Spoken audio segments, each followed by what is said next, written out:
And good afternoon, ladies and gentlemen. This is WSVC Radio, coming to you live from Chuck Noll Field and Stadium here at St. Vincent College, where today the St. Vincent Bearcats will be facing off against the Carnegie Mellon Tartans. It's a beautiful day here in Latrobe, and today we are celebrating the 75th anniversary of St. Vincent in the Tangerine Bowl. In 1950, St. Vincent faced off in Orlando, Florida, defeating Emory and Henry 7-6 with 9,000 fans present.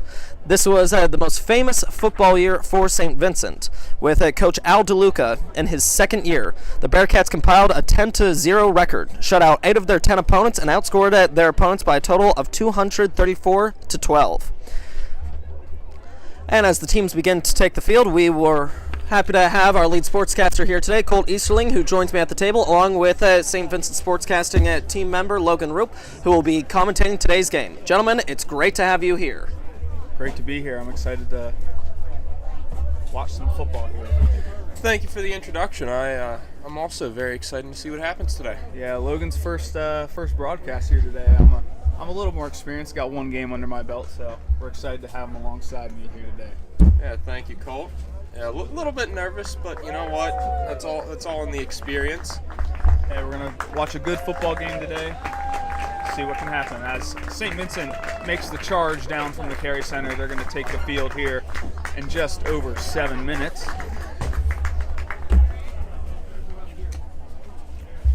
The Bearcats come into today's game with a 1-6 record, looking to boost upon that, get to 2-6 today. But Carnegie Mellon has a great football team. They're coming in at 5-1 and ranked number 18th in Division III football.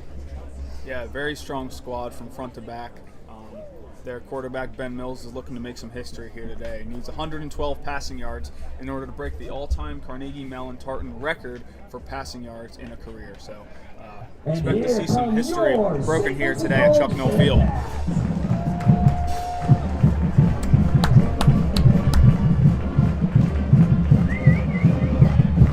Bearcats making the charge here onto the field, led by offensive guard Anthony Capozzoli and linebacker Wiley Purdy.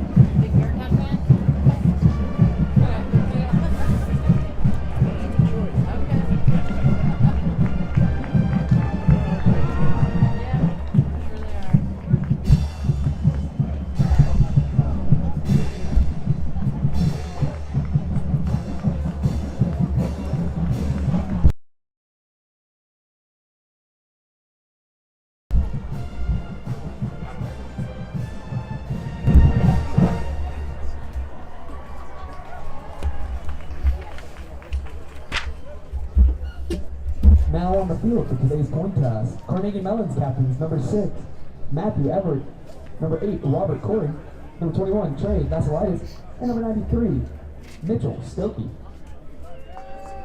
And St. Vincent's captains, number 8, Wiley Purdy, number 95, Josiah Wyant, and number 8, Israel Reed.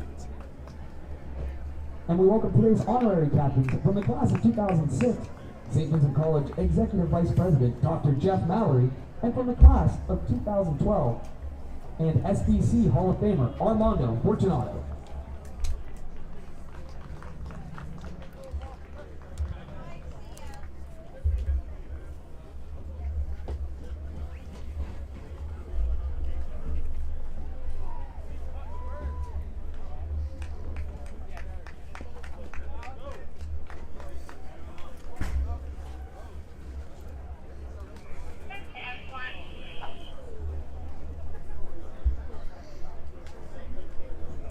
As we get ready to head to midfield and get this coin toss underway, let's meet our Carnegie Mellon starting defense.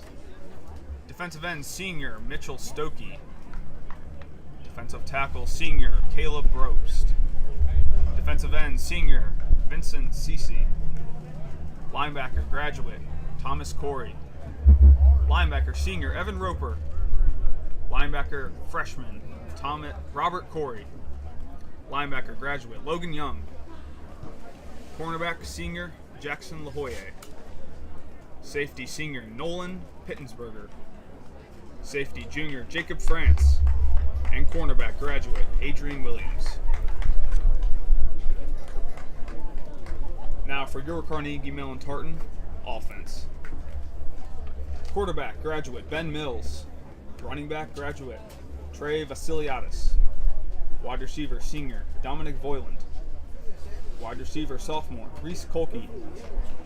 Tight end, junior, Danny Moynihan. Halfback, senior, Matt Everett. Left tackle, graduate, Hunter Campbell. Left guard, sophomore, Gabriel Bardis. Center, senior, Michael Fath. Right guard, senior, Garrett Doherty. And right tackle, junior, Charlie Katarinsik. Let's get this coin toss underway now. Hey, gentlemen, welcome to today's game. Carnegie Mellon, you are the visitors. You'll call the toss. Armando is going to do the honors of flipping the coin. Before. Tails is his call. Go ahead, Armando. Carnegie wants tails. It is a tails. Carnegie won. Carnegie Mellon has won the toss. We'll refer to the second half.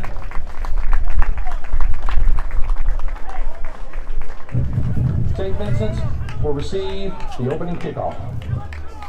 St. Vincent College will get the ball first here at Chuck Noll Field, and they'll elect to start on the left half of the field.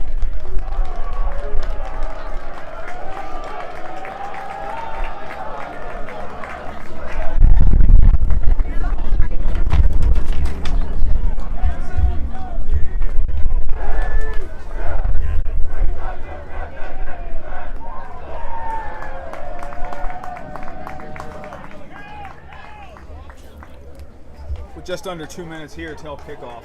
Let's meet our St. Vincent College defense. Defensive end, junior Andrew Gellin. Defensive tackle, junior Josiah Wyant. Defensive tackle, junior Sam DiPolito. Defensive end, junior Peyton Hirochek. Linebacker, senior Wiley Purry. Linebacker, freshman Nathan Parker. Linebacker, senior Keyshawn Davis. Cornerback, freshman Lamar Daniels. Safety, junior Kyle Murray. Free safety, sophomore Robbie Labuda. And cornerback, freshman David Simeon. And now for your St. Vincent College Bearcat offense. Quarterback, sophomore Lance Bender. Running back, freshman Isaiah Sozak. Wide receiver, senior Matthew Esdale. Wide receiver, sophomore Keegan O'Brien. Wide receiver, sophomore Austin Wells. Tight end, senior Pete Billy. Left tackle, junior Eamon Costello. Left guard, freshman DeAndre Harding. Center, sophomore Chris Lanier. Right guard, junior Anthony Capozzoli. And finally, right tackle, freshman Chaz Heading. Thank you, Colt. And as the teams take the field for the opening kickoff, both teams come out with a lot of energy. We are surely in for a great game ahead. Absolutely. It's a windy day here in Latrobe. That could affect the kicking game. Yeah, absolutely. Maybe see both sides going for it more on fourth down. We'll see.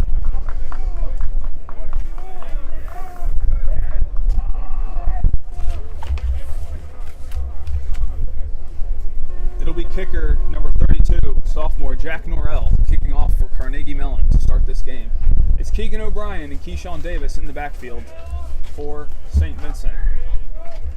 Last home game, Keegan O'Brien took it 73 yards on the opening kickoff, so I'd love to see a similar result here to start this game. Get them into field goal range early with the downwind.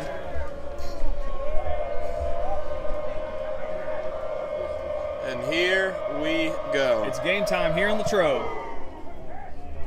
Norrell kicks it to about the 5-yard line. Keegan O'Brien takes it out. He'll run to the middle of the field, get down just past the 25-yard line. Not the 71-yard return we were looking for, but that will definitely get the Bearcats going on offense. Absolutely.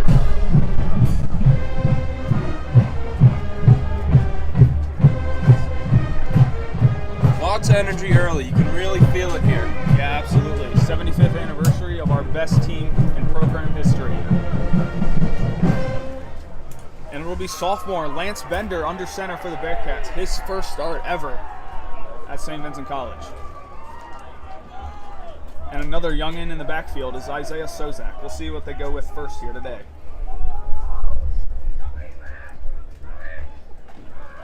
it off to Sozak. He'll find a hole on the right side, but unable to pick up good yardage. Sozak on the carry. Brought down by Nolan Pitzenberger. Second down. Looks like it'll be 2nd and 10 for the offense. Yeah, the offensive line gave him a good hole there, just unable to capitalize. There's plenty of really strong defenders here on this Carnegie Mellon defense. Could pose a problem here for St. Vincent. They'll go right back to him, and that's a TFL early for Carnegie Mellon. Looked like Robert Corey on the tackle. Sozak on the carry, brought down by number 8, Robert Corey. Number 40, Evan Roper. Third down. And 7.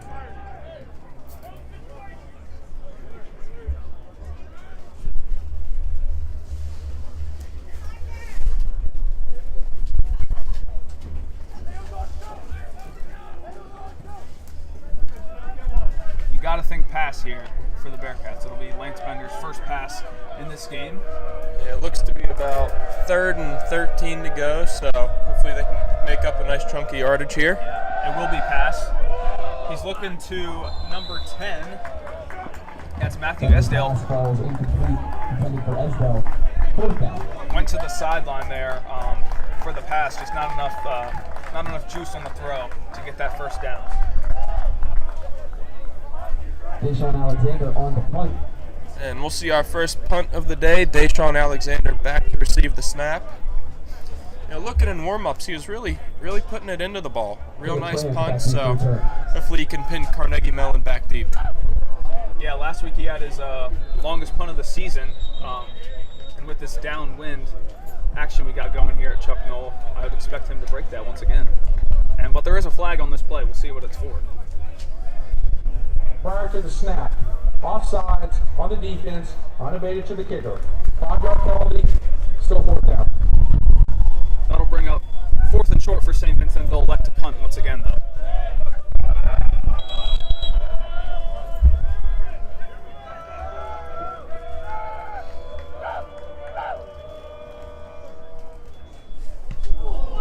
They'll try to get to Alexander, and that is a huge punt for Alexander. Let's see if... Oh, and a beauty. Wow! What an amazing punt for Deshaun Alexander to start this game. Down to the 4-yard line. Talk about setting the tone early from the special teams unit. That is how you do it. Yeah, that is how it's done right there. And sure, you're St. Vincent Bearcat spirit by picking up an official. Landed just past the 10-yard line, had a little nice backspin on it, and it fell at the 4-yard line. Really used that wind to his advantage there. Yeah, and I was right when I said he would break this record early. 61 yards on that punt for Alexander, breaking his record by 10 yards. Very impressive stuff. And Ben Mills will get his first chance at scoring here for Carnegie Mellon. It's Trey Vasiliadis on the run. And he gets a huge chunk of yardage to get that Carnegie Mellon out close to their end zone. Gain of about 19 yards. Big hole opened up on the left side of the line. Yeah, good blocking there from the Carnegie Mellon Tartans.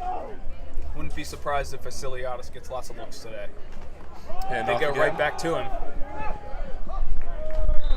Able to avoid the tackler, but number 32 for the Bearcats able to grab him by his shoes and bring him down. Vasiliadis on the carry, brought down by number 92, Ryan Snyder. Second down. Andy.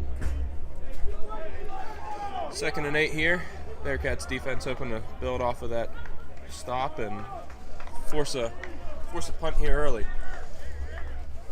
Yeah, hopefully with this win we can get some good field position if we can just force a punt. They'll fake it to Vasiliadis. That's complete to number 25. That's Avery Campbell on the catch. He's able to pick up about 6 yards. Number 25, Brendan McCullough. Looks like Carnegie Mellon will be about 2 yards short. 3rd and 2 here.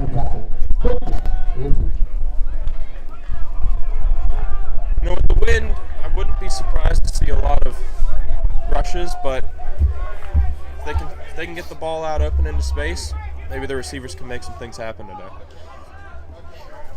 Good snap and hold. They go back to Vasiliadis to try and pick up the first down, and he does. 4 4-yard gain for Trey Vasiliadis. Brought down by David Sanwong and Wiley Bird. First down. Carnegie Mellon's second first down of the drive. They're just chugging along here, and they'll go right back to him. It's Vasiliadis, unable to find about anything. Stood up at the line of scrimmage. Yeah, brought down for a gain of nothing. Brought down by number 92, Ryan Snyder, number 22, Kyle Ryan Murray. Snyder with the stop Second there. down, the end zone. Yeah, along with Kyle Murray coming in from the secondary to make that tackle.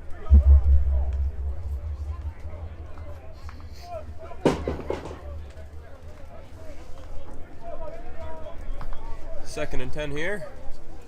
We're at the 35-yard line of the Carnegie Mellon Tartans. They'll look to pass once again. Wide open in the middle of the field. Brought down by Wiley Purry and number 20, Robbie Labuda. Bills pass is complete to Dominic Boylan. Brought down by Kyle Murray. First down. That pass was complete to their senior Dominic Voiland, and Vasiliadis gets his first catch of the day, able to avoid 2 tacklers, and finally brought down at the 40-yard line, finally into St. Vincent territory.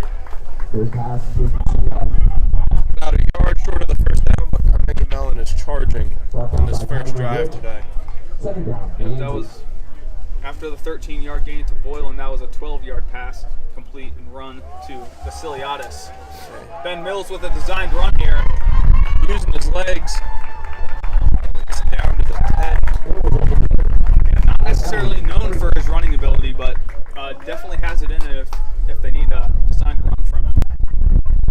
Vasiliadis will head off. And they'll bring in number 5, Will Booma.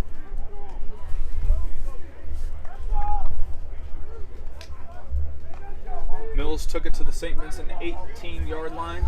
We'll see if they can strike a touchdown here early.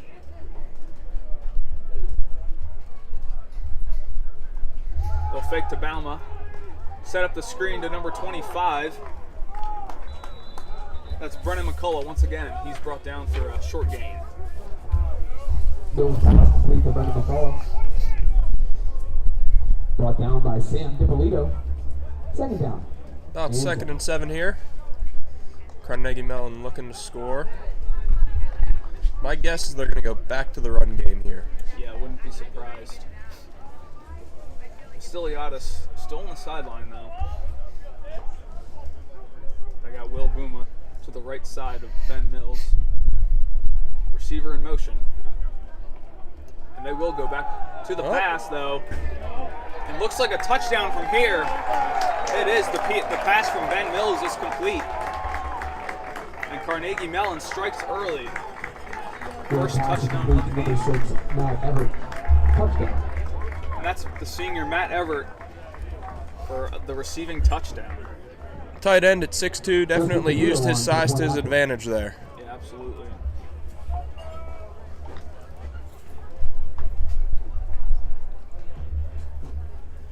It'll be Justin Caputa on to attempt the PAT for Carnegie Mellon. The snap, Low hold, kicking it, banks off. Oh man, It goes in. Out there and good. With 8:34 remaining in the first quarter, CMU leads 7-0. that was a low snap from the long snapper Matt Everett who caught that touchdown. Low snap holder was able to corral it nicely and give Caputa a chance to put it through. And he did, just barely though.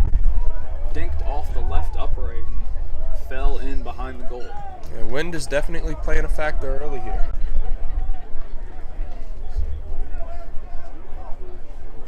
Fans, this afternoon, the St. Vincent College Marching Band will treat us to a special Well, post-game performance. 8:34 here, left in the first quarter. Special teams units come back out as St. Vincent looks to receive the kickoff from Carnegie Mellon. Hopefully get the offense going here. Yeah, it'll be Keegan O'Brien and Keyshawn Davis back there once again. And Jack Norrell. Sullivan and O'Brien back deep to return.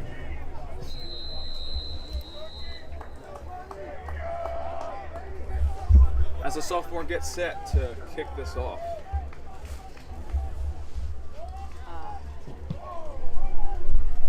can really see the wind holding up that ball. Keegan O'Brien corrals it at the 10-yard line. And a great tackle made by the Tartans. There is a flag on the play. Wait to get the call from the referee, see what that is. Yeah, that's Leighton Tart on the tackle. Saw O'Brien going the whole way. Saw him, he was going to try and go down the sideline, but able to grab him by the legs and bring him down. Holding by St. Vincent. Yeah, so that penalty will be charged on their first play. Holding. Receiving team, number 19. 10-yard penalty, first down. That'll knock them back down to about the 15-yard line. Not the greatest way to start your second drive, but hopefully the offense can get rolling here. March downfield, put up 7, and get this game back tied up. Yeah, there's definitely going to be a little growing pain here for this St. Vincent offense. I mean, they're on their many quarterbacks have had a chance to play for this Bearcat offense. I believe this is quarterback number 6 for the Bearcats, as Lance Bender almost throws an interception there. Spoken up by Robert Corey, 2nd down and 10. But it was swatted down by Corey, so St. Vincent will get another chance here. But as I was saying, St. Vincent is on their 6th quarterback. Yes, you heard that right. 6th quarterback of the season. Not necessarily the 6th starter, but 6 quarterbacks have had a chance to throw the rock for St. Vincent this season.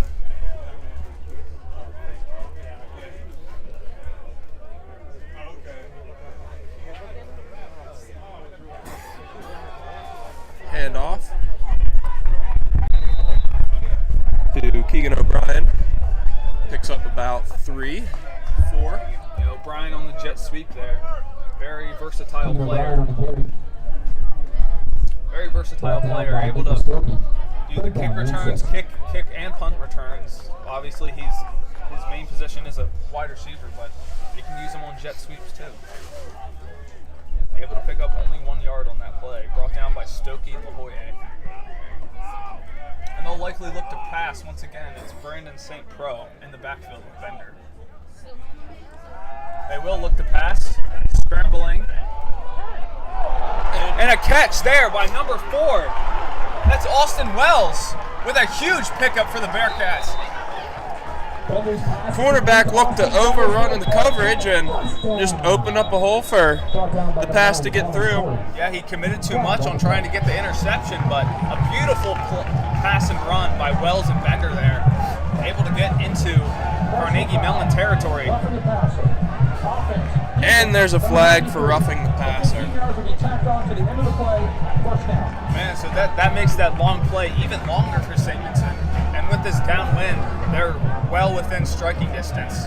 So after about a 35-yard pickup, they're going to tack on 15 more yards to the end of that play. St. Vincent will have the ball at the 25-yard line. Yeah, it was Stokey who made the tackle the previous play, who was called for roughing the passer on Bender. Very costly mistake for Carnegie Mellon, as St. Vincent looks to score here. They'll hand it off to St. Pro. He hits a little spin move, able to pick up about 2. St. Pro on the carry, brought down by Thomas Corey. 2nd down and 9. Thomas Corey with the tackle there.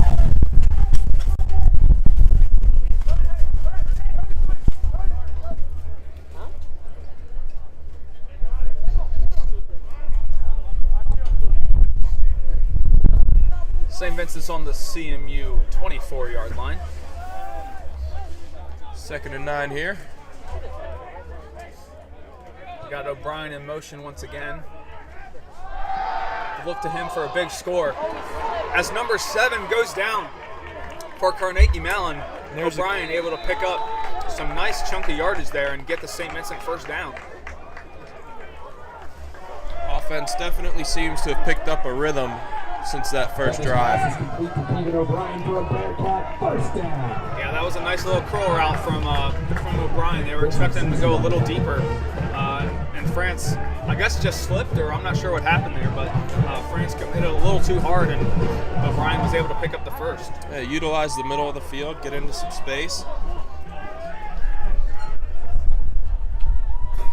It's Bender once again. Snap is low, but he'll go for the end zone. And a little too far out of the reach of Henry's O'Brien. pass is incomplete. Intended for Keegan O'Brien. Second down. Lincoln. I must say, for his very first start as a Bearcat, Bender looks very comfortable back there. He sure does.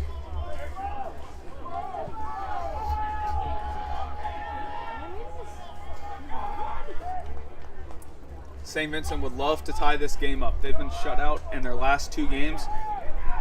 And Carnegie Mellon is not an easy opponent, ranked 18th in D3 football.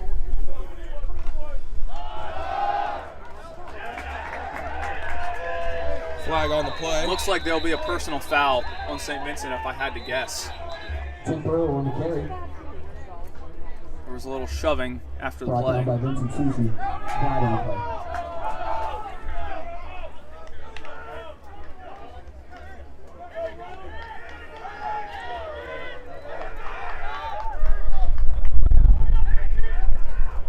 Refs discussing what the penalty's going to be and who it's going to be on.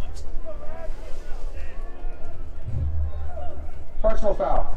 Hands to the face. Defense, number 93. After distance to the goal. Automatic. First down. And that's another costly penalty Number 71. They stay in the game. for the Carnegie Mellon defense. Yeah, the defense alone, not only on just the plays but the penalties, they've given St. Vincent an extra 20 or so yards on this drive. That'll set up first and goal from about the 6-yard line here for St. Vincent. 1 in the backfield, 2 split out wide. I imagine they give it to Pro here. Only 2 receivers set up, and they're on opposite sides of the field. Guess was correct, left. and St. Pro dives for the St. Vincent touchdown. Vincent Pro on the carry for a Bearcat touchdown. Love to see it. A beautiful way to strike back after a 3rd and out early. Great run, great vision by the running back there to get left. The offensive line did a great job blocking and created that hole. Touchdown. Very nice. Adam Kostalicki on for the extra point. And it'll be senior Adam Kostalicki on to attempt the PAT for St. Vincent. Snap and hold both good. That's through the uprights. Kostalicki's kick is up and We have a tie good. football game. 24 remaining. Tied 7-7. You know, a drive like that definitely motivates the offense, but I think it motivates the defense even more to go out there, get a stop, and get the offense back on the field to do it again. Yeah, that's a great point.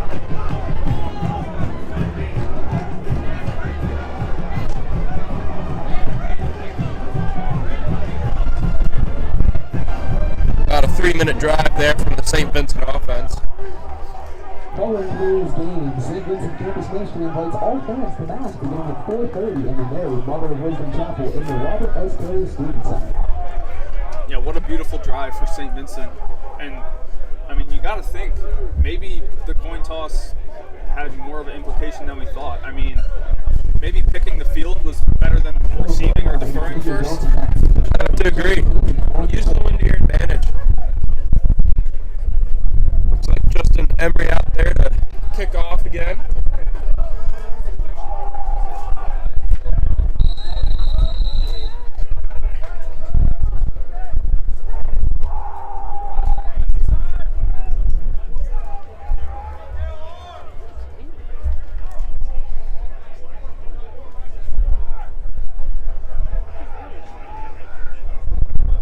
Who was handing these out?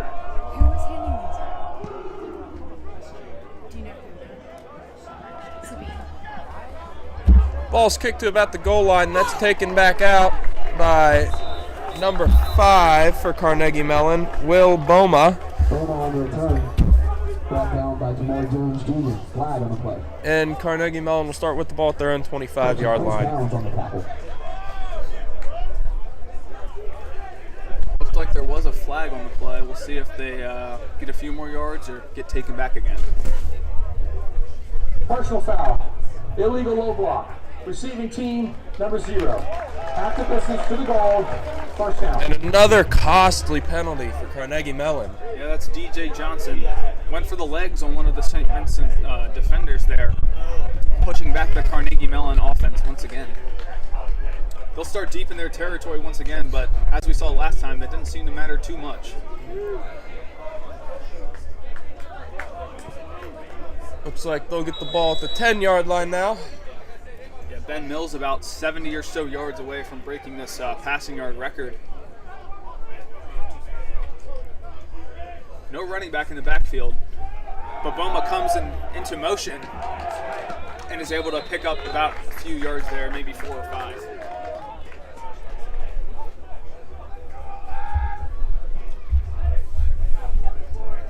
Looked like Will Bauman on the carry, brought down by number 8, Wiley Purry.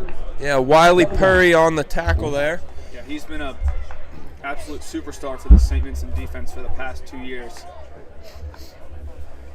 Yeah, quick linebacker coming downfield to make the stop. Huge. Bauman in motion once again. And they'll go to number 6. That's Will Boma once again. Will's pass complete to Matt Everett. Flag on the play. Looks like another penalty. I believe it's going to go against Carnegie Mellon for hands to the face here. Yeah, you can see the offense trudging back to the end zone. Personal foul. Hands in the face. Offense, number 55. Second down. And they'll retry that second down after Matt Everett, the touchdown receiver for Carnegie Mellon, makes the catch, but another costless penalty for the CMU offense. Yeah, Charlie Katarinsik with the penalty there. Yeah, after picking up the first down, hate getting penalties like that, but it's big for St. Vincent. Absolutely. They're going to need all the help they can get in this big game. Looks like second and about 12. And Mills steps up into the pocket. He'll dump it off to Vasiliadis. Screen play, and he falls over himself. Will's pass is complete to the 21. They'll end up losing yardage on the play. Yeah, the pass was complete, but Vasiliadis couldn't get over his own shoes and falls in for negative gain. Loss of 4 there for Carnegie Mellon. Past 2 plays, they've lost some yardage here. Less than 4 minutes to go here as Mills and Vasiliadis stand in their own end zone, hoping for a long drive completion here. They'll snap it. They'll hand it to Vasiliadis, hoping for a big hole, and they get it, but not enough for the first down. We'll see if they elect to go for it or punt this ball away. About 5 yards to go for the first down. They have to get to the 20-yard line. It looks like Carnegie Mellon will send the punt unit out there. Yeah, a huge chance for St. Vincent here to take a lead in a game that, I mean, I must say, a lot of people probably counted them out. Ben Mills on the punt. Looks like Keegan O'Brien and Wayne Corbin Jr. out to receive the punt. Yeah, it'll be the quarterback, Ben Mills, who also works as the Carnegie Mellon punter, to punt this ball away. And a wobbly one, able to get just past, or just to midfield there, with a chance for the St. Vincent offense to strike once again. Yeah, got a generous bounce there, but great field position to start their 3rd drive of the day. Yeah, absolutely. 2 3-and-outs and 2 touchdowns, or sorry, 1 3-and-out and 1 touchdown for each team.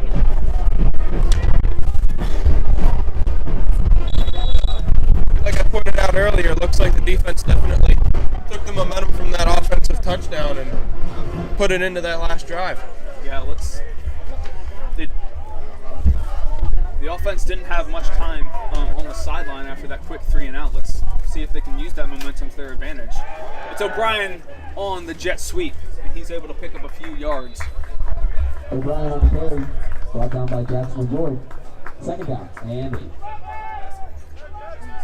2nd and 8. Past midfield now, O'Brien picked up 2 on that run.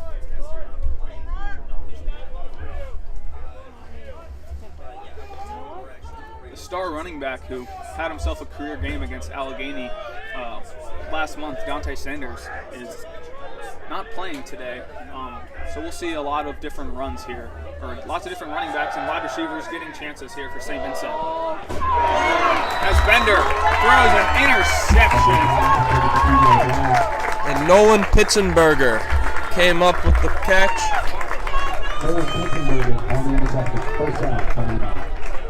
And that is definitely one of the things that can kill momentum.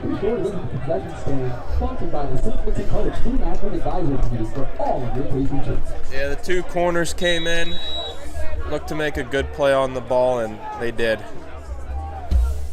So the St. Vincent defense will run back out onto the field here. Very short drive, only about 44 seconds on that drive for St. Vincent College.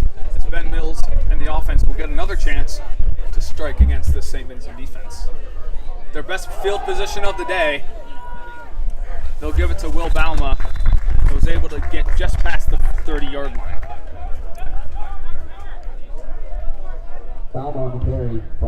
Looks like it'll be about a 2nd and 5 here. 2 in the backfield for Carnegie Mellon. And another handoff to Bauma as he finds a hole and gets a pickup of about 7. Yep, able to get the first down there. Bauma on the carry, brought down by Sam Trippolito. First down.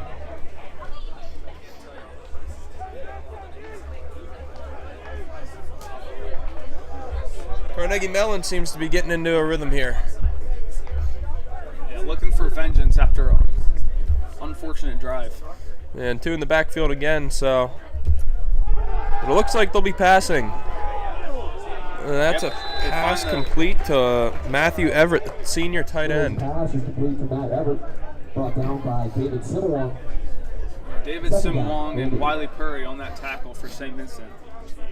Saw where the eyes of the quarterback were going and able to find Everett for the tackle. Empty backfield. Here goes Everett in motion. Another pass. He'll scramble out to the right. The pass is incomplete. Just a little behind the receiver. That was Dominic Voiland. Made a heck of an effort to get his body turned around, trying to make the catch, but just couldn't hang on. It'll be 3rd and 8. Another big 3rd down here for the St. Vincent defense. Would love to force 2 punts in a row for this Carnegie Mellon offense. It would definitely be huge.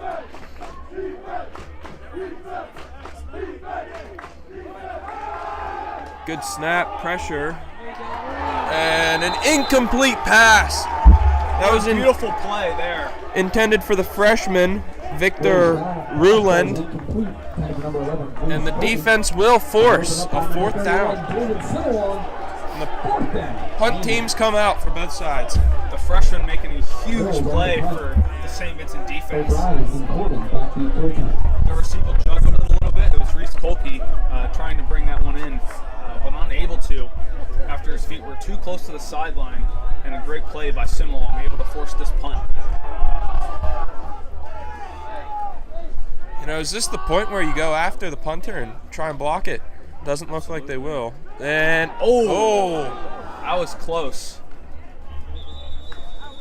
As the punter looked to cause a little confusion for the defense there. Looked like he was going to roll out, try and pick up the first down, but ended up getting the kickoff. That was an interesting play there.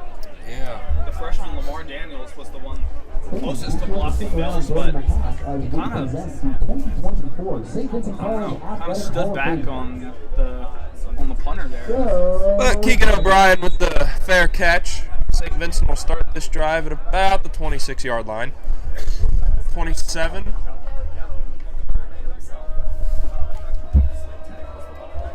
It'll be Sozak back in the backfield for St. Vincent.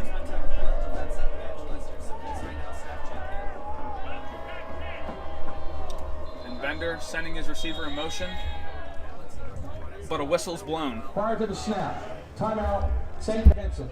Their first timeout of the first half. And St. Vincent calls a timeout prior to the play. Well, 26 seconds left in the first quarter. It's a very close game. Both defenses are holding strong. I don't know. I mean, could this be a trap game for Carnegie Mellon? Does St. Vincent pull off the huge upset? I think it's a possibility, Colt. Yeah, I mean, I would love to see nothing more than that. I gotta be honest. St. Vincent football team has been through a lot this season, losing a lot of quarterbacks and a lot of star players, unable to play due to injury.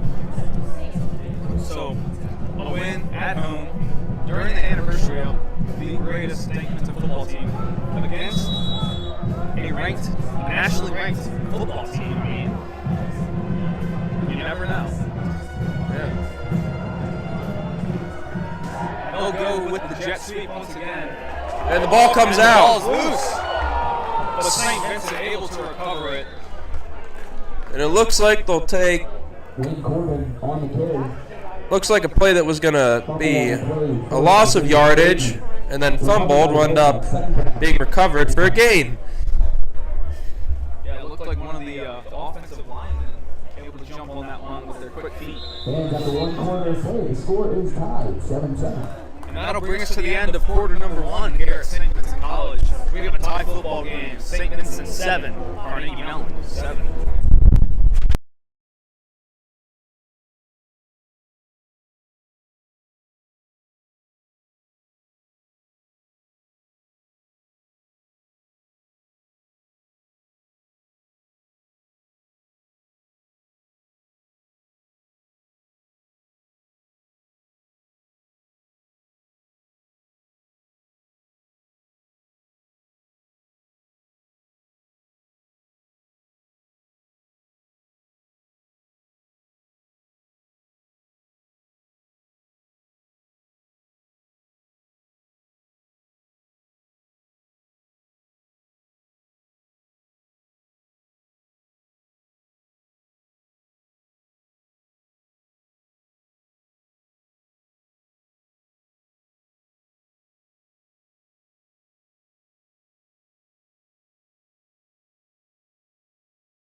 All right, we're back, ready to start the second quarter of the game here.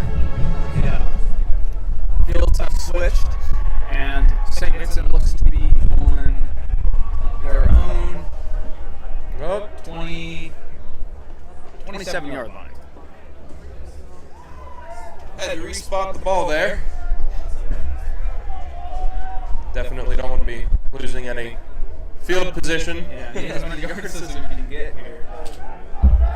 It'll be Sozak. And another whistle. Looks like a lot of confusion.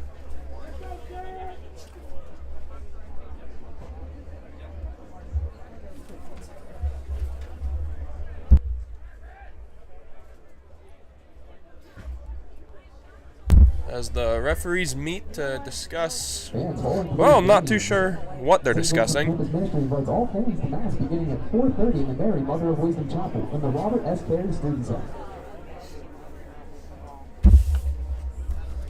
And it looks like they got it figured out, but we don't know what it was about. So, 2nd and 10 here for the St. Vincent offense.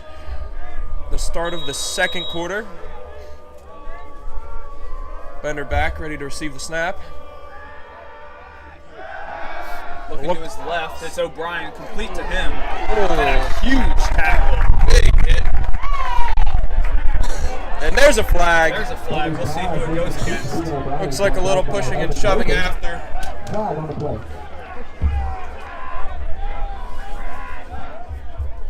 Yeah, that was a huge tackle, but no need for any extracurriculars there. As we await the call. St. Vincent looks like they know After the play, where the flag's going. unsportsmanlike conduct. Offense, number 69, pulling a player off the pile. Half the distance to the goal. The down counts. 3rd down. And a costly mistake. Yeah, that's The penalty is 15 yards. 15-yard penalty on number 69, the center, Chris Lanier, the sophomore. and they'll push back St. Vincent even farther. O'Brien picked up 4 yards on that play, but it's going to go for a negative yardage. It looks like they'll be snapping from the 21-yard line, and they'll be looking to get to the 36. So, 3rd and 19, a lot of room to make up here. Yeah, need to get past the 35-yard line in order to get this first down. I would love to see a first down, but just would love to pick up some field position to try and help with get, the punt. Yeah, exactly. And that is not what you want, folks. That's a pick 6, Carnegie Mellon. Looks like that was number 2, Ethan Ming, the sophomore. Yeah, it looked like St. Vincent just bit off a little more than they could chew at that play. Bender trying to go for the first down. On those long third down conversions, you're more looking for just giving Deshaun Alexander a Blindside block. chance to get a good punt off. 15-yard penalty, first down. And it doesn't look, is it going to count? The special teams unit came onto the field for Carnegie Mellon, but maybe the refs called him down just inside the 5-yard line.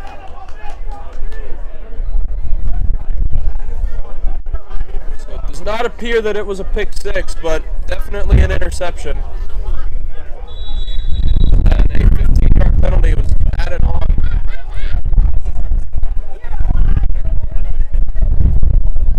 So Carnegie Mellon will take over at the St. Vincent 16-yard line. Yeah, inside the red zone already. Well, let's flip the script and let's see if St. Vincent can force something here.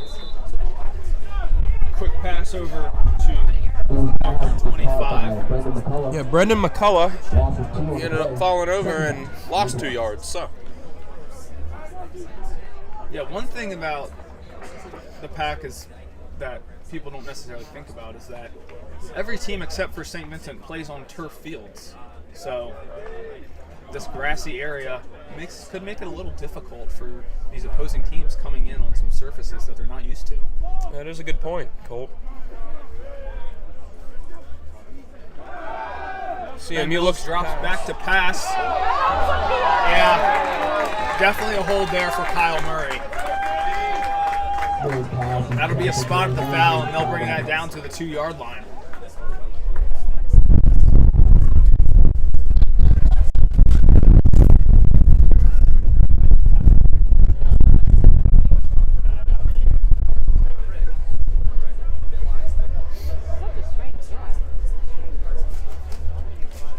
You got to think it's defensive pass interference on Kyle Murray there. Just checking for the spot though.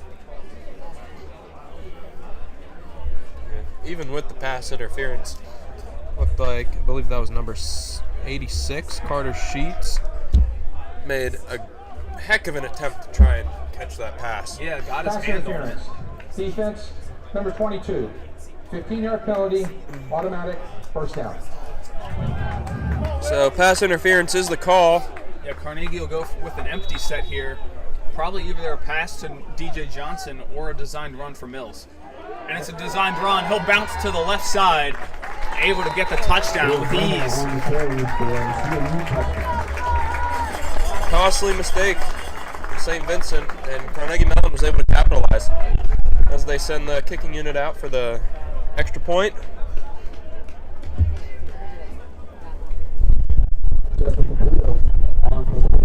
Looks like Will Squibb will do the holding.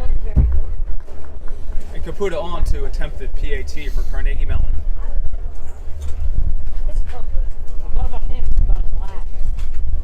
Good snap, good hold, and the point after is good. That'll bring the score up to 14-7, Carnegie Mellon. And after the interception for Carnegie Mellon, able to chug along with a few plays and able to get an easy touchdown. Ben Mills using his feet once again, able to pick up a few and a touchdown too. Sweet deal. Sports Network broadcasting all 5 Bearcat home games this season. The PAC Sports Network launched in 2011 to showcase Intelligence Athletic Conference sports throughout the year. Check out the stream at www.pacstream.com.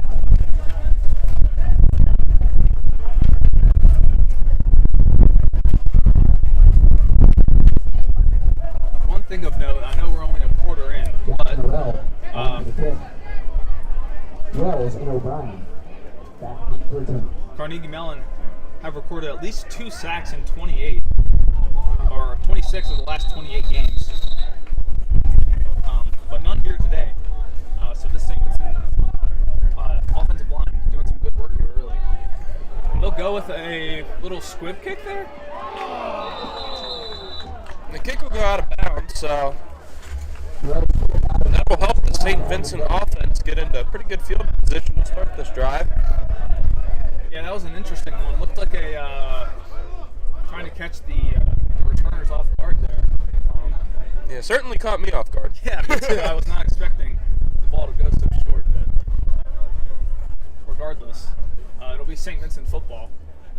I get the idea. You know, you just put up a score, trying to catch them off guard, get the ball back, and put up another score. But let's see if St. Vincent can capitalize on this great field position.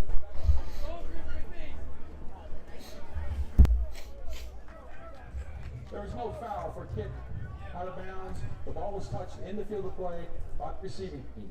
First down. And it looks like St. Vincent will start at the 35-yard line.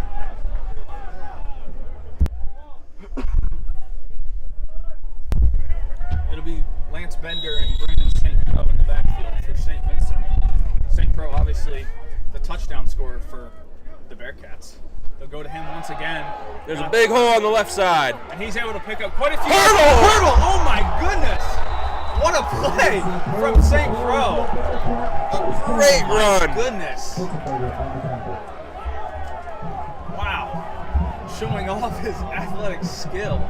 Holy moly. You know, that's only the second time in my life I've been at a game where I've seen a hurdle. The only other time was Najee Harris. He's special, but what Crow was just able to do was just fantastic. I mean, that was athleticism right there. Yeah. Nolan Pittensberger finally able to bring St. Crow down. Really proven to be the MVP of this game so far. After that play and the touchdown, oh my goodness. And they'll bring it back to Sozak. The pressure came in from the left, but Then they're able to complete the pass to number 18. that was Chris Downs with the catch. Pickup of about 4.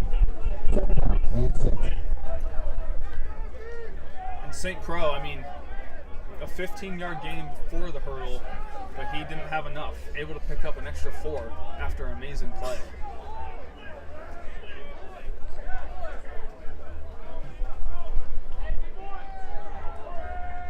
It'll be Bender and Sozak next to each other to receive the snap. They'll give it to him. Sozak finds a hole in the middle of the field, shakes a man, and finally brought down. And here's Sozak on the carry. Looks like a pickup of about 2. Third down. It'll be 3rd down and 5 now.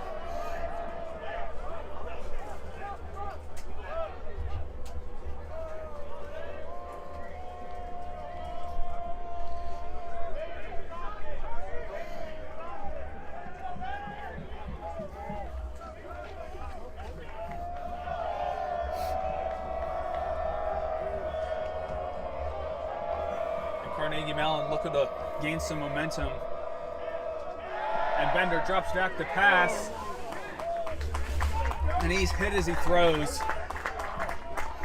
Throw a short little pass that falls incomplete. Mitchell Stokey on the pressure. rotated a little awkwardly. Stokey on the pressure. And I mean, if you're on the other side of the field, maybe able to kick this through the uprights, but Deshaun Alexander on the punt. with a strong headwind, they'll bring out Alexander. About 46 yards. Be a tough one to get through the uprights. Punting here seems to be the right call. Yeah, let's see if they can pin him deep like he did previously. That ball sails left and out of bounds. Alexander's punt goes out It of looks bounds. like Carnegie Mellon will start at the 26-yard line. Yeah, about the 26.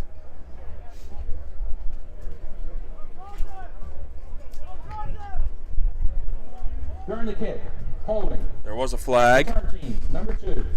10 yards from the end of the kick, first down. It looks like it'll pin Carnegie Mellon back another 10 yards. The penalties just keep adding up.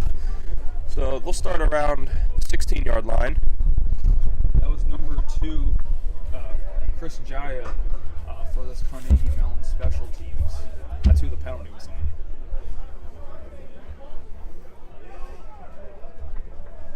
$11:16 to go here in the second quarter. Yeah, short drive after that big play from St. Pro.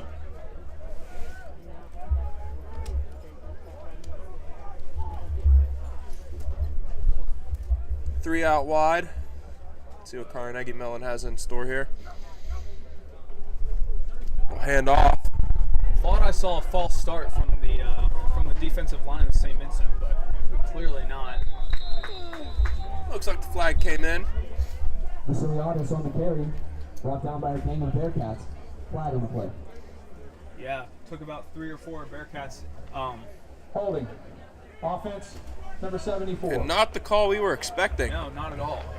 For half the distance to the goal, repeat first down. Looked like the defense was offsides, but at the end of the day, Carnegie Mellon is called with the hold, so they'll be pinned back another 10 yards. Yeah, that was a nice run by Vasiliadis, and that'll be negated by the penalty.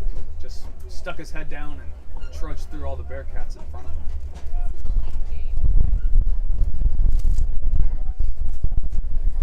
So it'll be about the whole 1st and 18. Yeah, 1st and long. They'll go with Vasiliadis to the left side of Mills and Bauma to his right.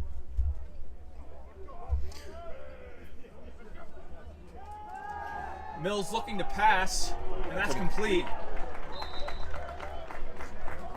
Able to pick up a nice chunk of yardage there, but not enough for the first Mills down. pass complete number 11, Reese Kofi. And that was Reese Kolke on the reception. Lamar For Daniels CMU. on the tackle. Lamar Daniels with a Second great down. tackle there. One-on-one, was able to find Soki and put him down into the turf. So great job to limit the damage. Be 2nd and 10 here.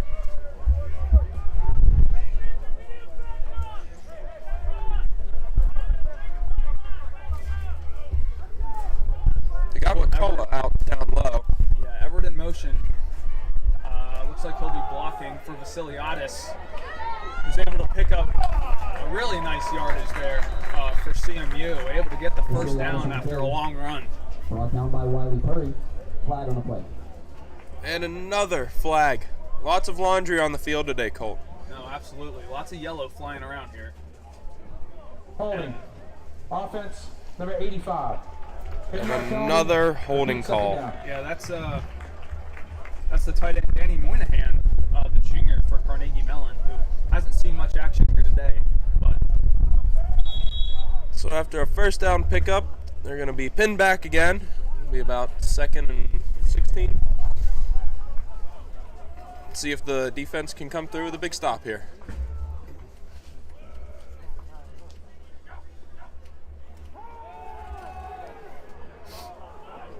Oh, and a big hit, but a completed pass to number 5, Will Bauma. Mills pass. Up the middle of the field. Broken up by 11. yeah, that takes some determination and grit to hang on to that ball. Yeah, Keyshawn Davis with the tackle looks to be shaken up. That was a big hit. Yeah, that was big time. I don't know. St. Vincent might want to use one of their timeouts, or at least an injury timeout for Keyshawn Davis. I mean, he's a big part of this St. Vincent defense. I just made a huge mistake. That was an incomplete pass. I thought he held on to it. 3rd and 17, back to the air, and it's incomplete. Big stop by the Yeah, defense. apologies there. Mills' thought, pass falls incomplete. We thought he was able to hang on to that one, but Davis Fourth down. made the nice play. And the defense on that third down, I mean, they provided a great amount of pressure. Able to force a awkward throw.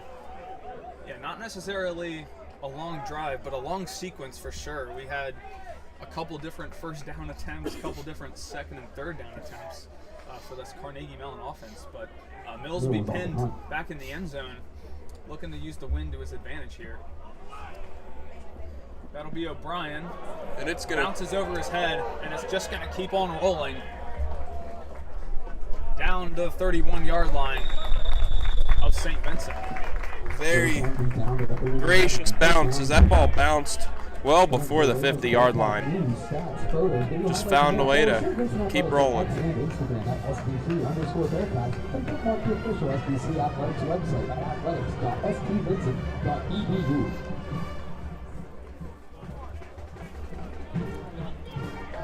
And something to note about this Carnegie Mellon defense is that dating back all the way to 2021, the Tartans have won 25 straight games when holding their opponents to 14 or less points. So we'll see if they can continue that streak here today. St. Vincent only 7 on the board so far. We'll see if they can get another 7 before halftime. Looks like Bender will go under center here. Yep, they'll go to the jet sweep once again. That's Keegan O'Brien. He gets wrapped up by about 3 Carnegie Mellon defenders as there's a flag. Another flag flies. Brought down by Woodside, flat on the play. Refs giving a chat to this, it looks like either Robert or Thomas Corey.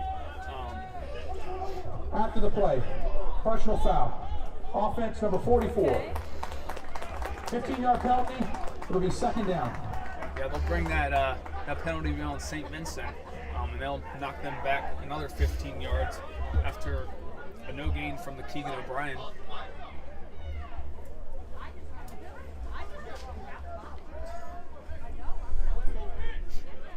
Well, definitely not the way they were hoping to start this drive, but they got some work to do, and if the offense can stay in the rhythm like they had when they scored that touchdown, they could do some damage here. Yeah, it was the tight end Pete Billy, personal foul penalty. And O'Brien was brought down by Woodside on the Carnegie Mellon defense. It'll be Bender, low snap. They'll give it to Sozak. And the defense and a saw that huge coming. TFL. Yeah, huge TFL for Thomas Corey. Sozak unable to pick up any yardage there. Looks like St. Vincent will be faced with a 3rd and 30 here. Yeah. I mean, we don't want to make the same mistake we did last time. We might just want to take our medicine and let Deshaun Alexander try and get good field position for this defense. Yeah, he will be punting into the wind this time, so don't know if he'll be breaking that record again, but Yeah, 30 yards is a lot to ask. We'll see what can happen here. the defense They'll give it to blitzes again. Yeah, they go right back to Sozak with the same result. Another huge TFL for the CMU defense. Sozak on the play. Brought down by Robert Curry. Fourth down. And this time it was Robert Corey for the Tartans.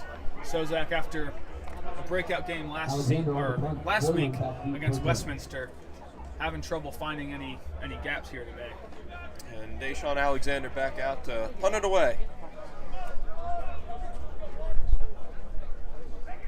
Receiver of CMU is at the 40-yard line, so let's hope he gets it over his head to at least midfield. Alexander. And the punt is blocked.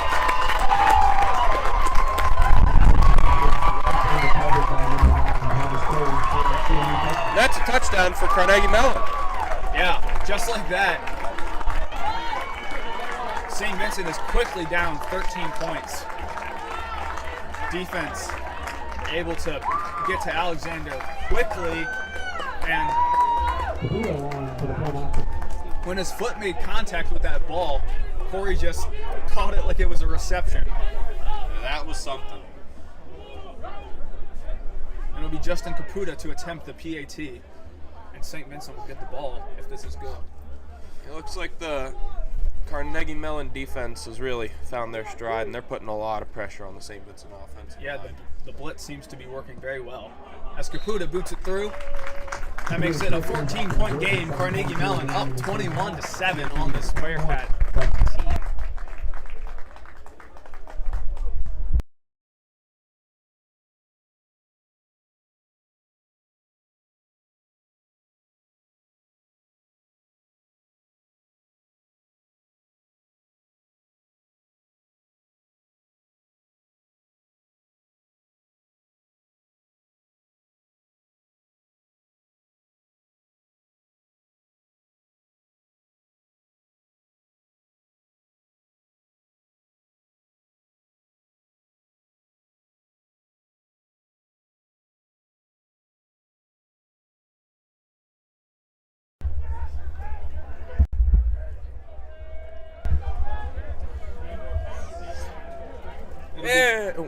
It'll be Keegan O'Brien back to return for this Bearcat offense.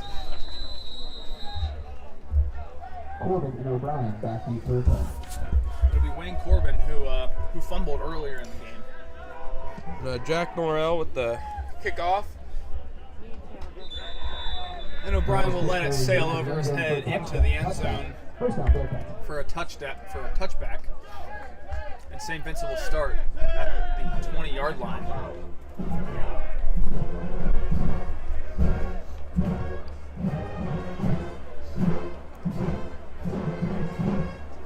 Well, an unfortunate end to that last drive, but hopefully that'll motivate the offense to get out there and pick up some yards and put some points on the board. Yeah, I'm happy to see Brandon St. Croix back in this game. Yeah. Band's getting into it.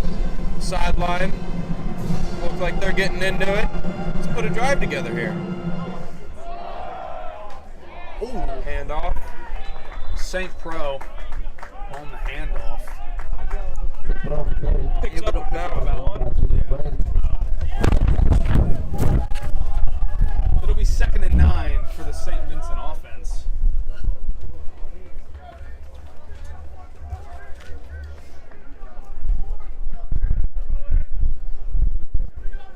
Next week, St. Vincent will play their final home game or their final away game, and they'll travel up to the Teal Tomcats to face their football team. 2nd and 9, just under 7 minutes remaining in the second quarter. They'll give it right back to St. Croix, who's corralled. And it looks like he got back to the line of scrimmage, but this defense is really coming together for Carnegie Mellon. Yeah, absolutely. After a slow-ish start, really making their stride known here. St. Croix just tried to be patient there on that play, just unable to find the hole. As he'll head off.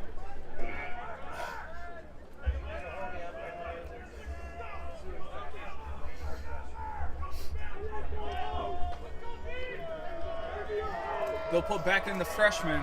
It's Isaiah Sozak with O'Brien, the closest receiver. Low snap, but the pass. Deep pass and incomplete. Looks like And we're going for Esdell, but he just couldn't shake the defender and able to get upfield and make that catch. it looks like a little bit of miscommunication there. Boylan back deep to return.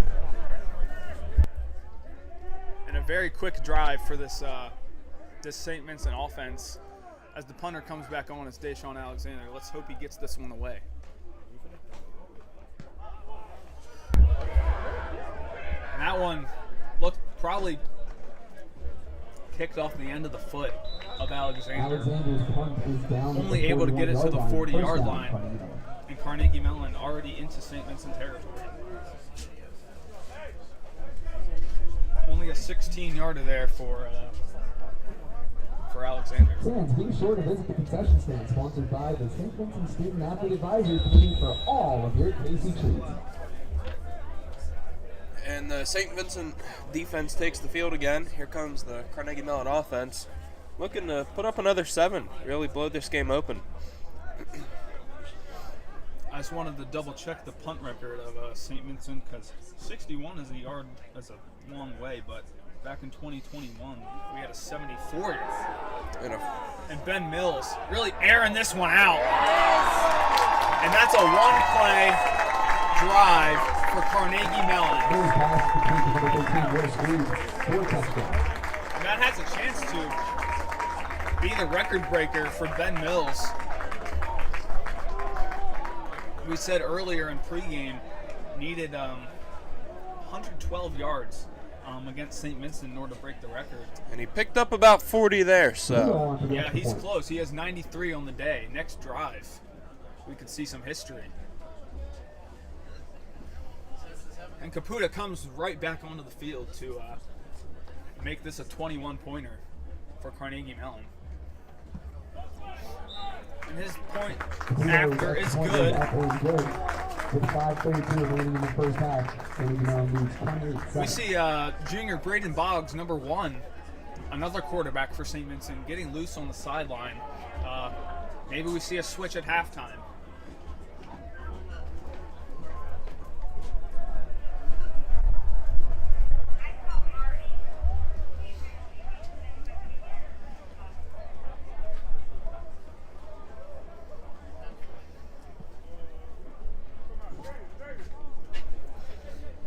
Just a great pass and catch from Ben Mills to Will Squibb, his first catch of the day. Really spreading the wealth is Mills. Able to pick up 40 and the touchdown there for Carnegie Mellon.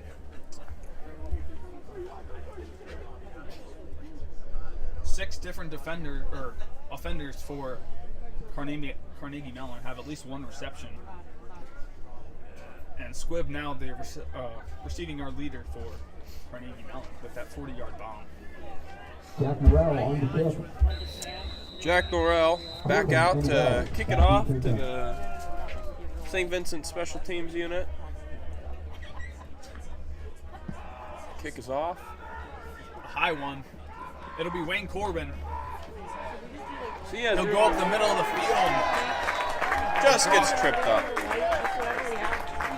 Yeah, DJ Johnson makes the shoestring tackle there. First down. And a nice play there. As the special team heads off and the offense heads on.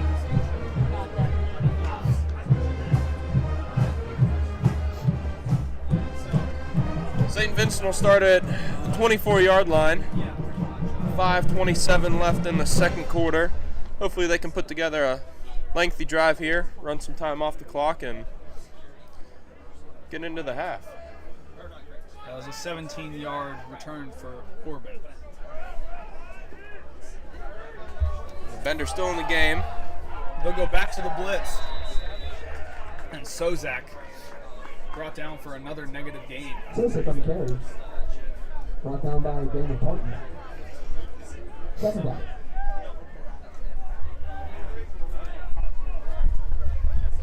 And this Tartan defensive line. Yeah, the big men up front. Yeah, Really getting Stokey, after it. Ropes, Cece, and the Corys really making their presence known.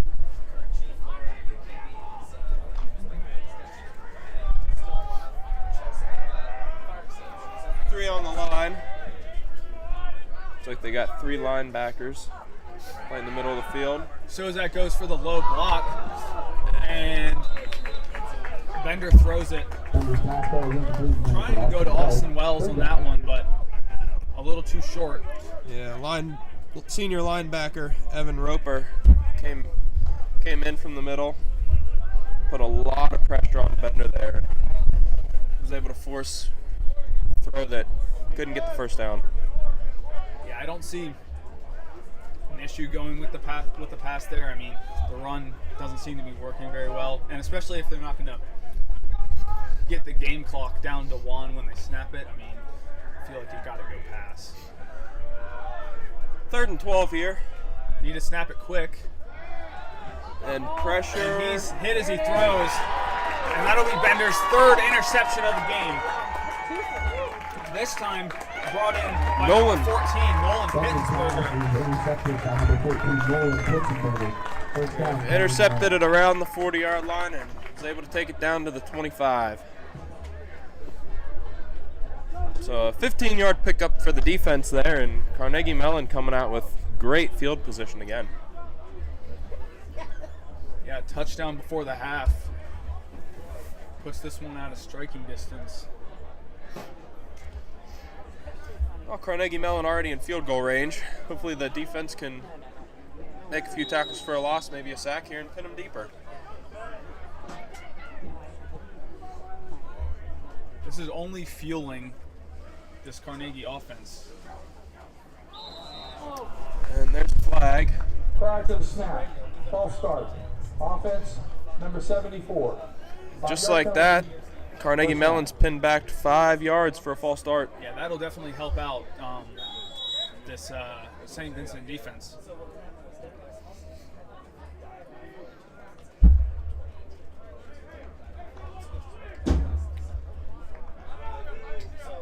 It'll be Mills. Only needs 20 yards passing to break this record for Carnegie Mellon. With an empty set, you got to think pass, and that's what they'll go with. That's a big, Incomplete. big toss there from Mills. Incomplete. Mills' pass ball was incomplete, intended for Beaumont.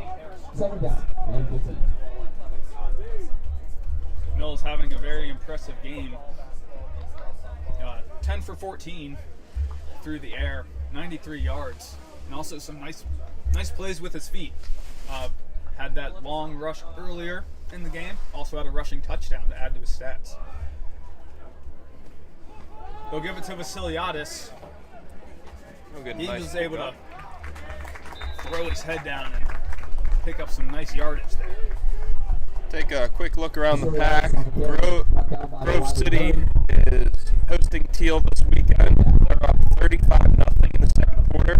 6:32 left in the second there. Yeah, that's another one of the nationally ranked pack members, Grove City.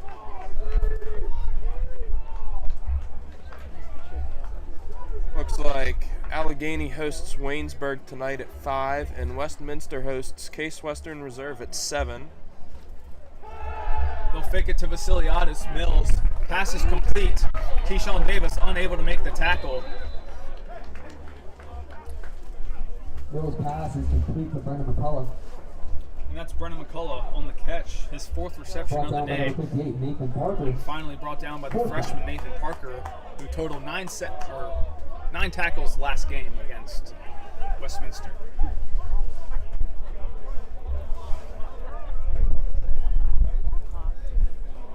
Looks like W&J's hosting Bethany today, and they're up 34-0 at the half. Carnegie Mellon attempting their first field goal of the game. It'll be Justin Caputo. And that kick is up.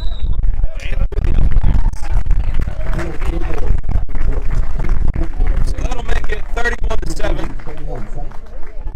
A nice long one there for Caputo. Their first field goal of the game. Thanks for following today's game. St. Vincent Campus Ministry invites all fans to Mass beginning at 4:30 in the So morning. St. Vincent set to receive the kick. Little under 3 minutes left to go. They have 2 timeouts left. I believe Carnegie Mellon has all 3 left. So definitely ways to manage the clock here. Hopefully put up 7 before going into the half. Yeah, that Caputo kick was good from 37 yards. The longest and only field goal today.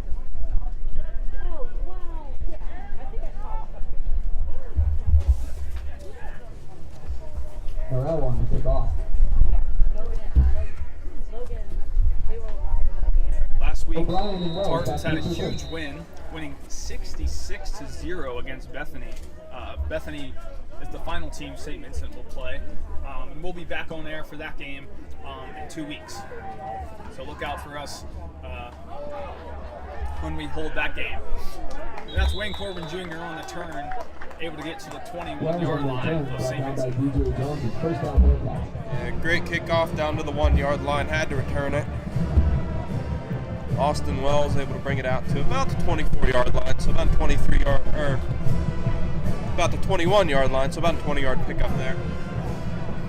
be 1st and 10 from the 21 as the St. Vincent offense takes the field.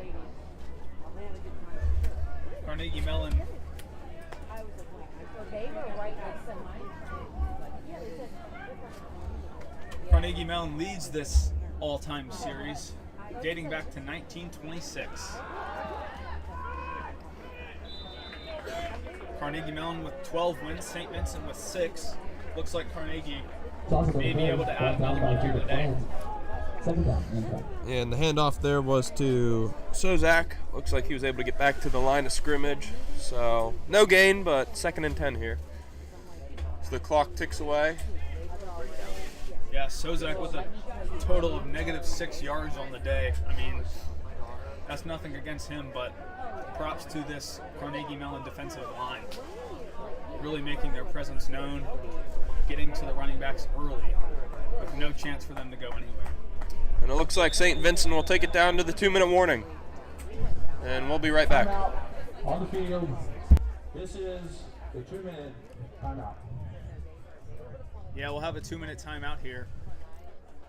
Newly instated, actually, to D3 football. This is the first year they're doing that. So we've seen it. I believe that's all of college. Really? I believe so. Yeah, well, I mean. I think with the big D1 schools, they call it a media timeout. Oh, okay, yeah. Well, this is about as meaty as it gets here. Yeah, we don't have the big corporate sponsors, but.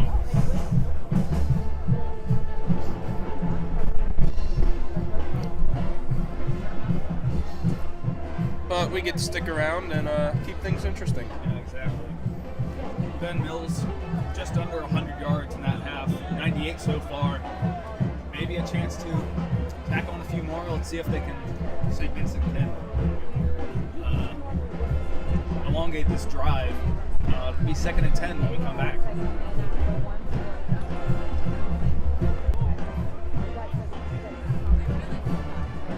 Another thing to note is that Bender has the same amount of completions as interceptions today. So we saw Braden Boggs getting loose on the sideline. Hasn't put his helmet on though. So maybe once they come out of that locker room, things will change. Yeah, give the St. Vincent team a chance to warm up a little bit, regroup, and hopefully come out and put together a great second half to take down this ranked Carnegie Mellon football team. Sozak, they'll give it to him once again. There's a flag on the play. Gets about the same result. He's able to get back to the line of scrimmage, but flag on the play.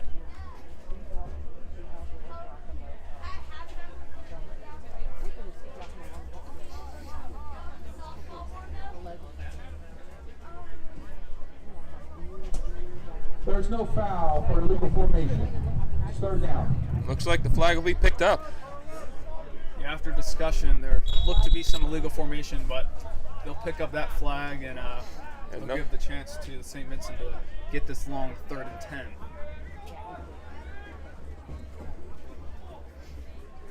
As Bender gets ready to take the snap, O'Brien in motion. Hand it off in the jet sweep, and it gets blown up immediately. A huge TFL there from Mitchell Stokely. Huge senior, 6'5", 250. Able to bring back O'Brien. Carnegie Mellon. I want to say that's the 6th time they've run that play today, and Yeah. I think the defense caught on there. Yeah, after the first time it worked, they Please reset. weren't going to let it happen once again. Yeah. 136. So, after 2 rushes with no gain, and the 3rd rush, or jet sweep, gets taken down for a loss of about 4. Yeah, Carnegie Mellon uses one of their timeouts. They'll have 2 remaining with 1:36 remaining. They've had some very quick drives, so St. Vincent offense might see the field again. I'm sure they're looking to get pretty good field position here, considering St. Vincent will be punting back deep again. Deshaun Alexander just about punting out of the end zone. And the wind is still playing a factor here today.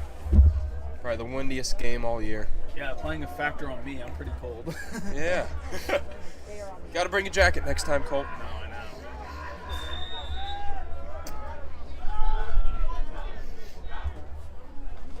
Alexander able to get the punt, and the special teamer There's a of flag. Carnegie Mellon almost blocks that one. Alexander's punt is down to the A little 37 too yard long. line. Flag on the play. But there's a flag back where Alexander punted from. Let's see what it's from. I believe it was Pitzenberger who ran into Alexander, so let's see what the call is. Yeah, he's 2 interceptions for Pittsburgher so far today. Running into the kicker. 5-yard foul against the receiving team. That penalty is declined. Results of the play is first down. It'll be a first down for Carnegie Mellon. St. Vincent will not punt again. Yeah, after the flag was picked up. So Carnegie Mellon will start in St. Vincent territory again at the 48-yard line. And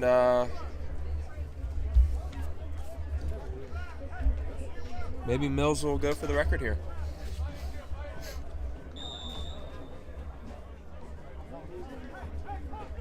He's already first in program history for passing touchdown leaders.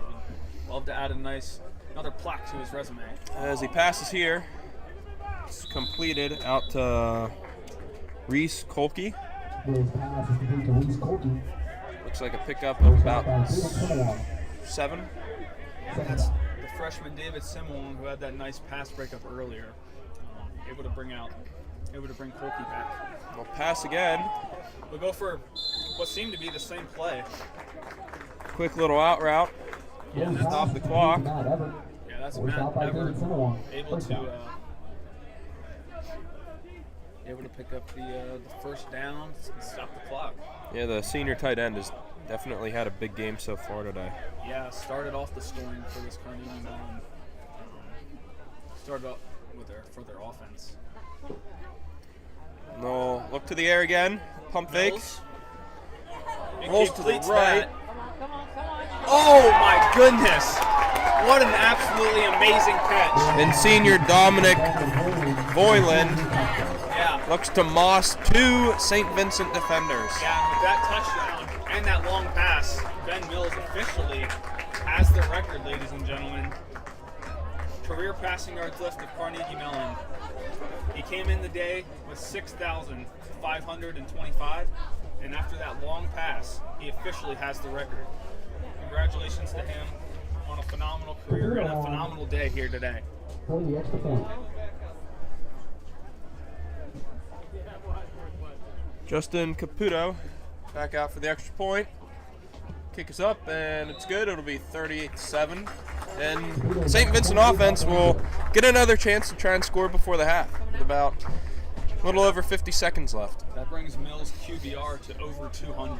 Very impressive stuff from him. He's had quite the game today. 3 touchdowns, 148 yards, 77.8 completion percentage. How much better you can get than that? Really good stuff from Mills today.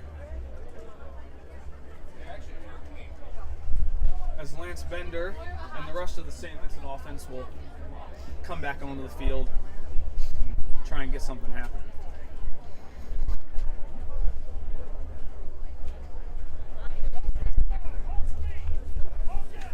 Morrell on to kick off. After this boot from Morrell, O'Brien and Corbin back to the return. Jack Norrell back out to kick off. 3 different Bearcats have tried to make some magic happen in the kick return. O'Brien being the only one with 2 returns. And he'll call for a fair catch inside the 10-yard line.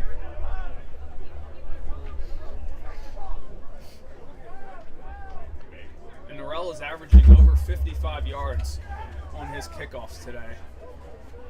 Big thanks to that wind and that big leg of his.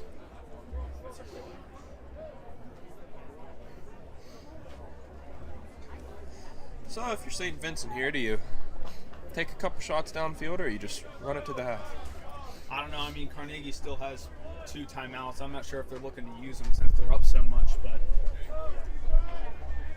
I think a lot depends on how this first play of the drive goes. They'll hand off Sozak for -1 yards. Toss it on the carry. Brought down by Mitchell Stokey. Second down. Stokey with another tackle. He has had a huge game. Yeah, he's had himself a heck of a game so far. Made a huge tackle against O'Brien to end the offensive drive last time for St. Vincent, and gets to Sozak early. And it appears that St. Vincent will kneel it here and take it to the half. That's right. Stokey 5 tackles on the day with 1 TFL and 4 assisted TFLs, so he's been all over the place so far. And St. Vincent will take a knee. And as the clock winds down here at Chuck Knoll Field, it is Carnegie Mellon Tartans 38 to St. Vincent College Bearcats 7. We'll be back after the half.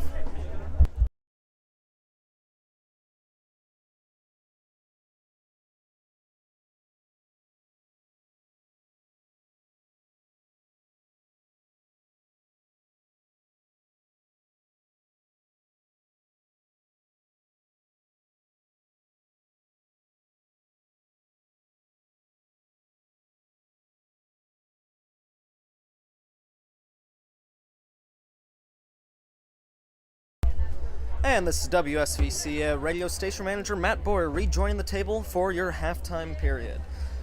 Colt and Logan both will be taking a break for this, and I'll be with you for the entire halftime show. Today we are inducting 7 members into the St. Vincent Athletic Hall of Fame.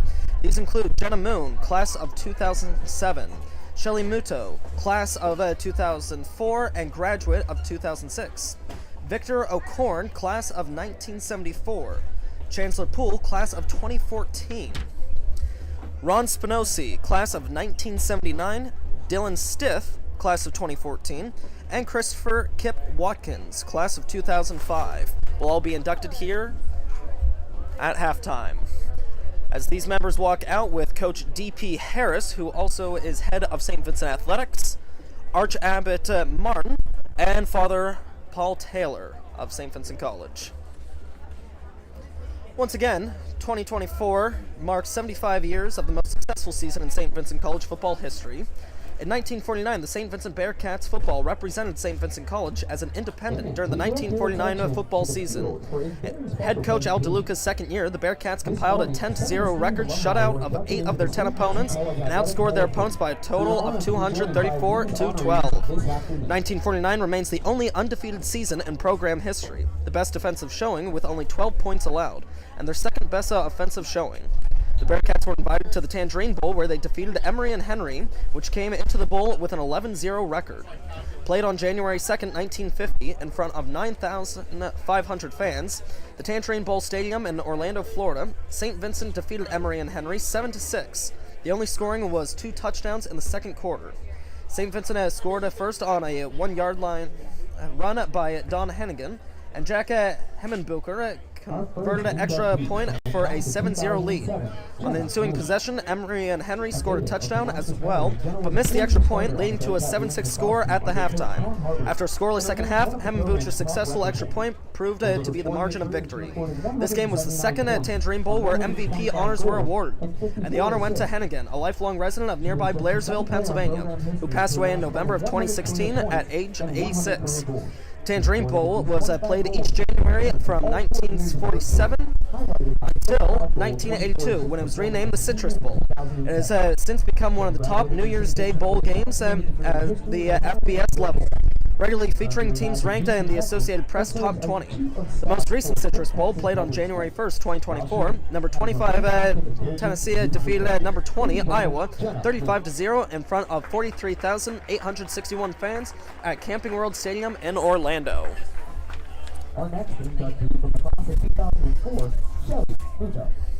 In other St. Vincent news athletics today, the women's volleyball team is at Allegheny in Meadville, Pennsylvania. We're currently in their 4th set. St. Vincent is leading at 5-3. They lost the first set 23-25, won the second 25-16, and lost the third 19-25. men's soccer at Chatham in Pittsburgh today.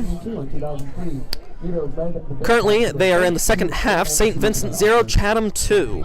The women's soccer team will play against Chatham at 3:30 p.m. All of these can be seen on the PAC Network for updates.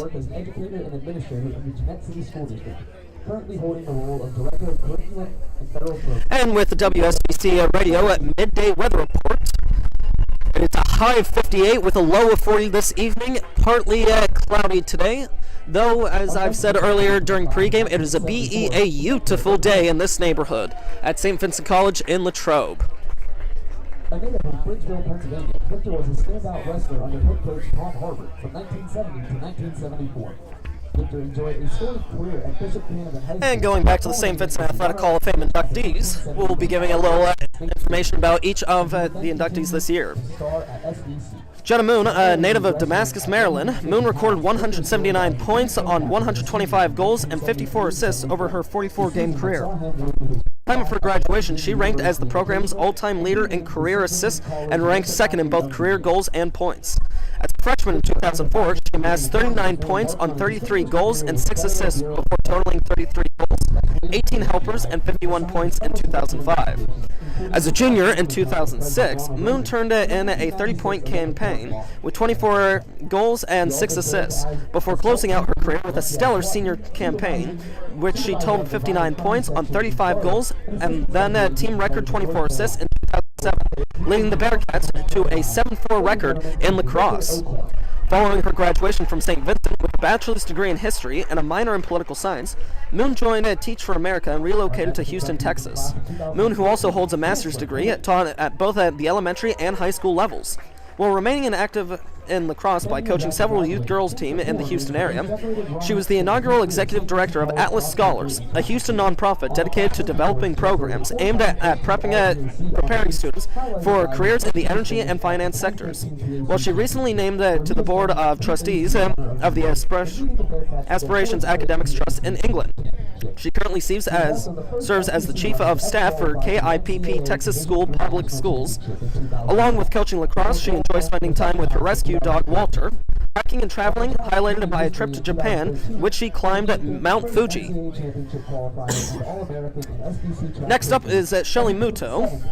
2 decades after her graduation, she remains regarded as one of the top playmakers in history of Bearcats women's soccer program. She remains ranked second of all time in team history with 34 assists, while she added 13 goals to register 60 career points.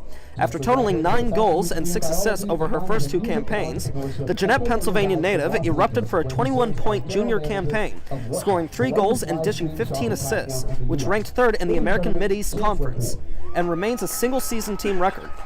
As a senior in 2003, Muto earned all AMC honors after totaling 15 points on 1 goal and 13 assists, the second most helpers in a season in team history. In 2002 and 2003 seasons also saw the Bearcats qualify for the AMC Championship Tournament, the first 2 AMC playoff appearances in program history. Muto holds a bachelor's degree in psychology and education and a master's in curriculum and instruction from St. Vincent College, while she also earned a master's in leadership and administration from Gannon University. As a graduate student of St. Vincent, Muto served as assistant women's soccer coach and earned a National C coaching license, while she went on to coach the Jeanette High School and University of Pittsburgh at Greensburg and the Olympic development team level. She has worked as an educator and administrator in Jeanette City School District since 2005 and currently serves as the district's director of curriculum and federal programs.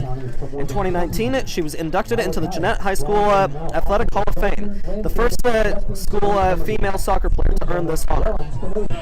Next up, Victor O'Kern, a native of Bridgeville, Pennsylvania, arrived at St. Vincent College after a storied career at Bishop Canevin High School as he finished runner-up in the 1970 PIAA State Championship Tournament. St. Vincent, O'Kern primarily wrestled at 150 pounds. As a senior in 1973 to 74, O'Kern served as the team's co-captain and was named SVC Winter Athlete of the Year in a year that was highlighted by his winning his weight class at the West Virginia Invitational Wrestling Tournament. O'Kern graduated from St. Vincent in 1974 with a bachelor's degree in accounting and was immediately hired by the FBI in Washington, D.C. As a special agent, he was assigned to work on several significant investigations, including the assassination attempt of President Ronald Reagan. the 1996 Olympic Park bombing in Atlanta, and the 17 million Looms Fargo heists. He served as an assault team leader on the FBI SWAT team from 1985 to 1988, before being elevated to the violent crimes supervisor in Charlotte, North Carolina, and ultimately assistant in special agent in charge of North Carolina. Now retired, O'Korn resides in Matthews, North Carolina, and proudly coaches his son and daughter in soccer, baseball, and wrestling. He remains active, counting working out, golfing, and hiking as his favorite activities. Chancellor Poole, class of 2014, was here at St. Vincent from 2010 to 2014, put together the most highly decorated career in the history of St. Vincent cross-country and track programs. The cross-country course, Poole burst onto the scene as a freshman in 2010, placing fourth at the President's Athletic Conference Championship, and became the first runner in the history of St. Vincent program to qualify for the NCAA Division III National Championship. He again placed fourth at the 2011 PAC Championship before earning runner-up honors in 2012. Poole accumulated his phenomenal cross-country career as a senior in 2013, winning the PAC Championship before being named PAC Runner of the Year and qualifying for the NCAA Division III Championship for the second time, where he placed 69th in a 300-runner field.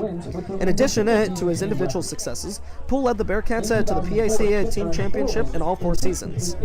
On the track, he made history in 2013 when he won the PAC title in the 1,500-meter run and became the first runner in team history to qualify for the NCAA Division III Track and Field Championship, where he placed 7th in the finals to become St. Vincent's first track and field All-American.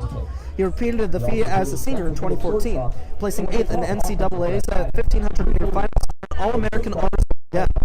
He remains the team's fourth runner in the 1,500 event. Best time of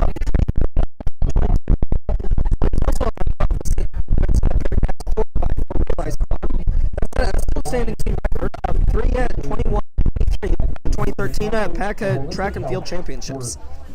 A native of Penn Township, Poole graduated from St. Vincent with a bachelor's degree in biology and minor in entrepreneurship and music. He has remained an active runner since graduating and have competed in both the Pittsburgh and Boston marathons. While he enjoys golf and rock climbing, he presently resides in Los Angeles and is general manager for Whatnot, the largest live stream shopping platforms in the United States. Next up is Ron Spinosi, class of 79, was a dynamic two-way force for St. Vincent College men's basketball team during his 4-year career. A 4-year starter in the post, Spinosi amassed 1,018 career points, ranking 6th in the program history upon his graduation. While he graduated as the program's all-time leader with 718 career rebounds, Spinosi served as the team captain during the 1978 to 1979 season, in which he averaged 14 points and 7.8 rebounds, and was awarded the 1979 St. Vincent College E. Albert DeLuca Award, presented to the student athlete who best displays responsible and dependable student leadership. A native of McKeesport, Pennsylvania, Spinosi graduated from St. Vincent College with a bachelor's degree in liberal arts and a minor in education. Following graduation, he worked as a corrections officer at the Allegheny County Jail for more than 20 years before retiring. In his free time, Spinosi enjoys gardening and landscaping and collecting Pittsburgh sports memorabilia, earning the official Fan Cave Award from Permane Brothers. He also recently restored an antique Dodge Dart. Dylan Stith, class of 2014, played a prominent role in the leading Bearcats men's basketball team to a pair of President Athletic Conferences titles under coach D.P. Harris. Over his 4 years, 112-game career, the power forward amassed 1,310 points, grabbed 697 rebounds, and blocked 118 shots, while shooting an even 50% from the field and 72% from the foul line. After averaging 7.6 points and 4.8 rebounds over his freshman and sophomore campaigns, Stith burst out as a junior in 2012 to 2013, earning all-PAC honors after averaging 11.7 points and 5.5 rebounds, and ranking second in the PAC in both field goal percentage and blocked shots. The 2012-2013 season also saw the Bearcats claim their first PAC title as they finished 23-6 overall and 15-1 in PAC play. Stith then put together one of the finest seasons in program history as a senior in 2013-2014, as he led the PAC in rebounding at 10.5 rebounds, ranked second in both scoring 19.5 points and blocked shots 38, and fifth in field goal percentage. On February 5th, Stith turned in a game for the H's, scoring a team record of 50 points and grabbing 18 rebounds in a triple overtime bout at Teal. He was named PAC Player of the Year, leading SVC to a 22-7 record and its second straight conference title and the NCAA tournament berth. After graduating from St. Vincent College with a bachelor's degree in political science, the Bedford, Virginia native has enjoyed an extremely successful professional basketball career overseas.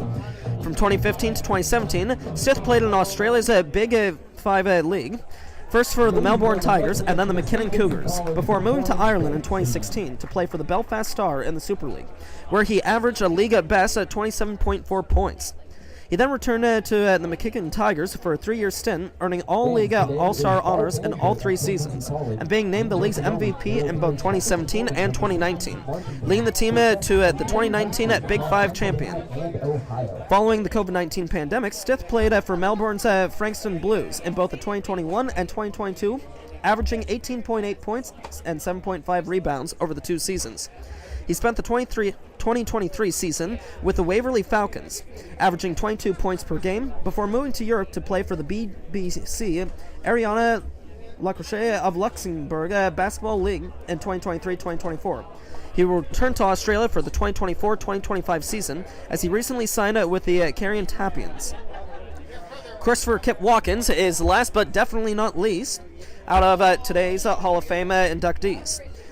Class of 25, he was a major contributor to some of the most successful baseball teams in St. Vincent program history. Watkins needed a little time in establishing himself as one of the top pitchers in team history, as in 2003, his first season with the Bearcats, he became just the program's 3rd All-American in its long history after going 8-2 on the mound, with a 2.61 earned run league average and 60 strikeouts and 65.2 innings pitched, leading the team to a still-standing single-season record of 27 victories. In 2004, Watkins remained one of the aces of this staff, earning 4 wins and throwing 6 complete games, while striking out 50 batters in 64 innings. As the Bearcats won the American Mid-East Conference Championship and advanced to the NAIA Region 9 Championship game, 1 game shy of the NAIA World Series.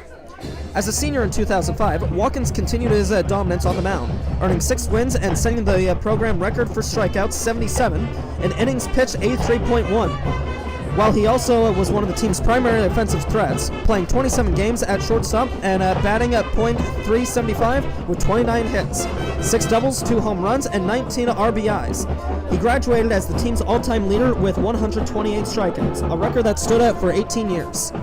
Watkins graduated from St. Vincent College with a bachelor's degree in psychology and went on to earn a master's degree in counselor education from Duquesne University.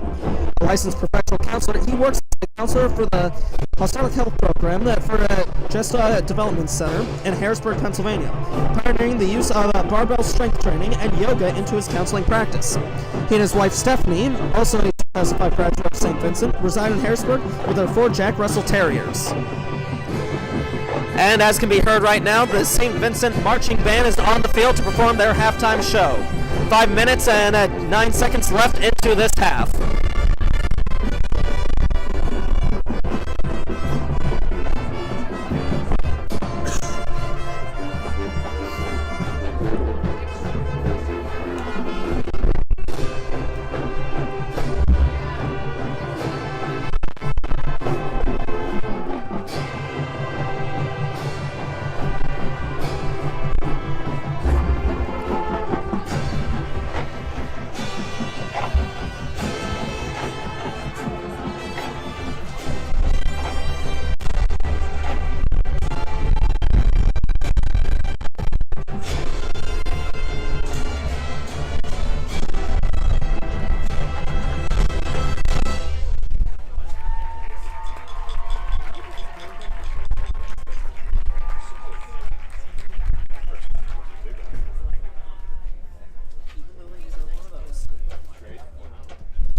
And as the St. Vincent Marching Band heads off the field, we see that the football teams are coming back down the hill to restart the second half. 3 minutes and 39 seconds left into the halftime show.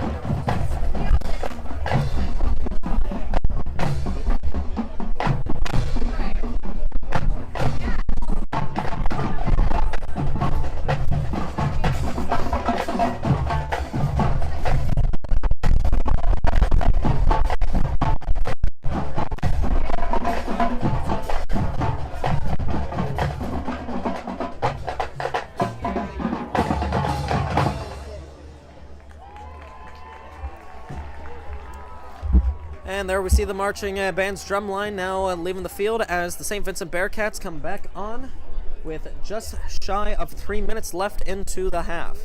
A reminder to all those listeners to definitely tune in to any of our podcast show, dropping on our YouTube and Spotify channels. We have Catching the Facts, which will be coming back on for their second episode on Monday. Inside the Den dropping every Tuesday, and the Pit Stop on Thursdays. More shows coming in the nearby future. Stay tuned as we bring it forward with the Major Step, talking about all the different majors and minors here at St. Vincent College, and unearthing the unknown, telling the stories of mystery, ghost stories, and unexplained phenomenons in the Westmoreland and southern Pennsylvania areas. Stay tuned with that. With just a little over 2 minutes left into the halftime, I'm going to turn it back over to lead sportscaster Colt Easterling and Logan Roop as they will give you a little update for the second half of this game. A look at the out-of-town scoreboard across the PAC. Grove City leads Teal at the half. Thanks for taking over, Matt. We appreciate that. Yeah, great halftime show you put together And in there. West Virginia, Yeah, and actually, W&J leads 34-0 Bender, over no Benton, helmet. also at the Braden half. Boggs suited up with his helmet on, throwing with each other. So, looks like the switch could be happening here.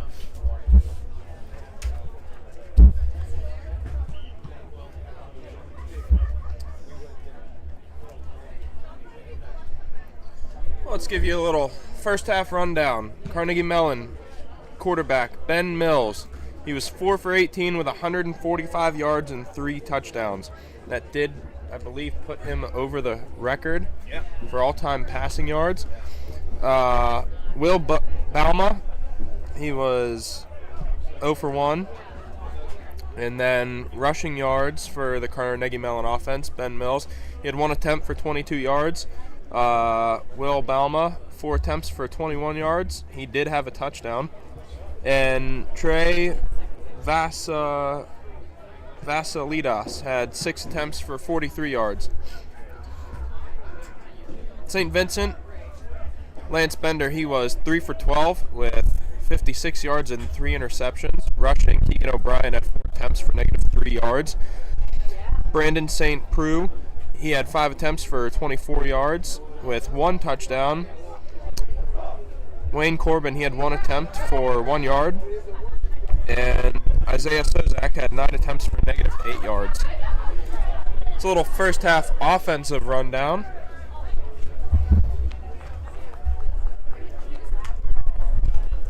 And for some defensive statistics, DJ Johnson and Nolan Pitzenberger lead the defense with 2 tackles.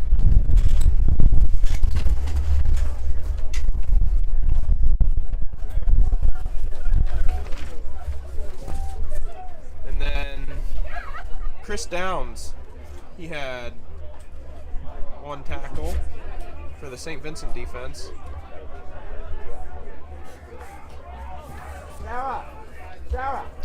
And after the half, it's 38-7, Carnegie Mellon, and we're getting ready to kick off the start of the second half. CMU deferred, so they will receive,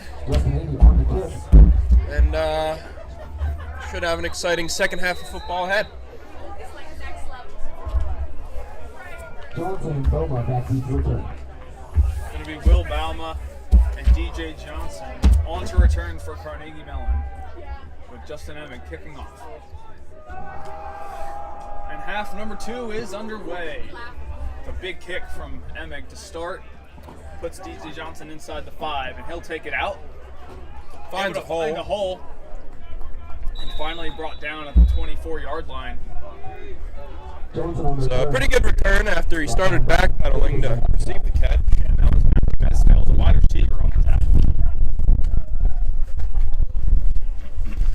And the St. Vincent defense takes the field. Carnegie Mellon is huddled up by the sideline and making their way out now. Hopefully they got some stuff done during that halftime. Coach, I'm sure, had a few choice words for the defense. But let's see what they can do after a fresh start here. Ben Mills fakes to Vasiliadis. And blocked. And that's a great play to start. Pass broken up by Keyshawn Davis.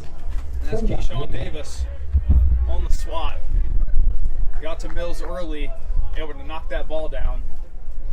Yeah, hopefully we'll see some adjustments made on both sides.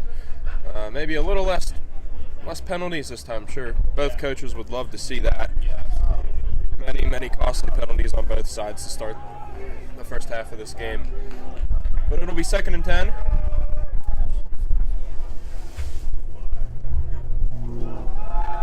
Mills looking to his right. That's complete.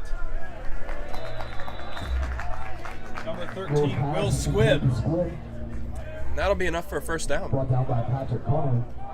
Squibb earlier in the game had himself a nice 40-yard catch over some St. Vincent defenders to break the record, or help break the record for Mills and get another touchdown for the Tartans. They'll go right back to Voiland. And a little overthrown there from Mills. That'll be incomplete. Second down and 10. But this offense is not slowing down. They are sticking to the pass game here.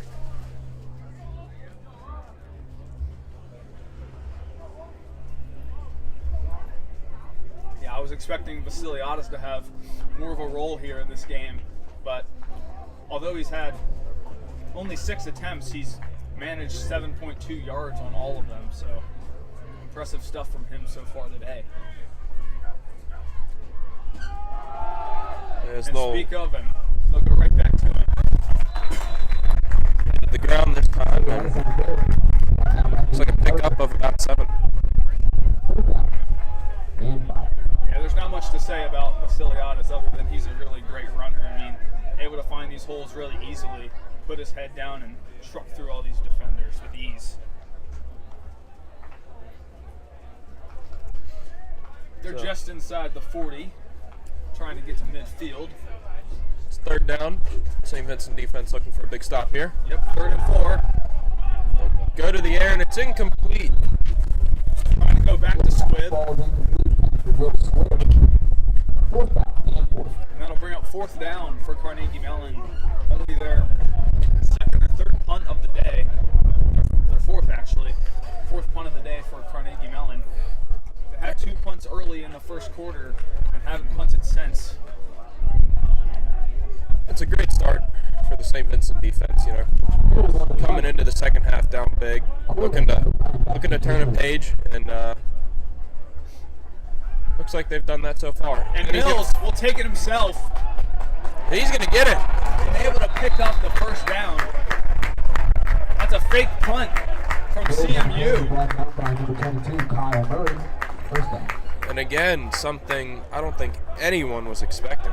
No, I mean, but when you're up 31 points, you don't really looking for any like fake special team stuff. But Carnegie Mellon taking advantage of what they're good at and running the ball on that fake punt. Really looking to prove why they are the 18th ranked team in the country. Absolutely, they are so far with a full half to go, and only 3 minutes off the clock so far. And that's the luxury of having your quarterback as your punter, too. We'll give it to Vasiliadis, who goes left and breaks to the right side. There's a flag on the play. There's a flag on the play, but not after a nice Vasiliadis run. Down by Peyton Horowchek. Flag on the play. Peyton Horowchek making the tackle for the Bearcats, and it looks like this offense will go back to behind the midfield line. And looks like a holding penalty on the offense. Yeah, when you go that far left and cut back right, it's almost certain there has to be a hold. Number 85. 10-yard penalty. Repeat first down. And that's the call.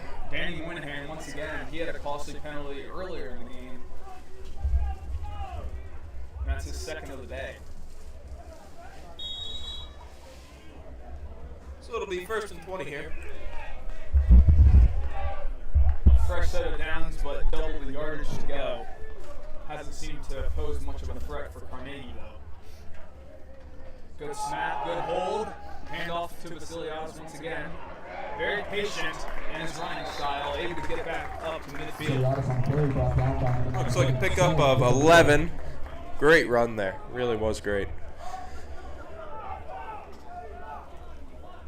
Second. A lot of energy from both sides here. Mills scrambles off to the right. And looked to me, at least, that he was past the line of scrimmage when he threw it, but it'll be incomplete regardless. Yeah, I saw that too. Surprised we didn't see a flag come out, but And Lamar Daniels with the pass breakup there, his first of the game. so it'll be about 3rd and 9 here.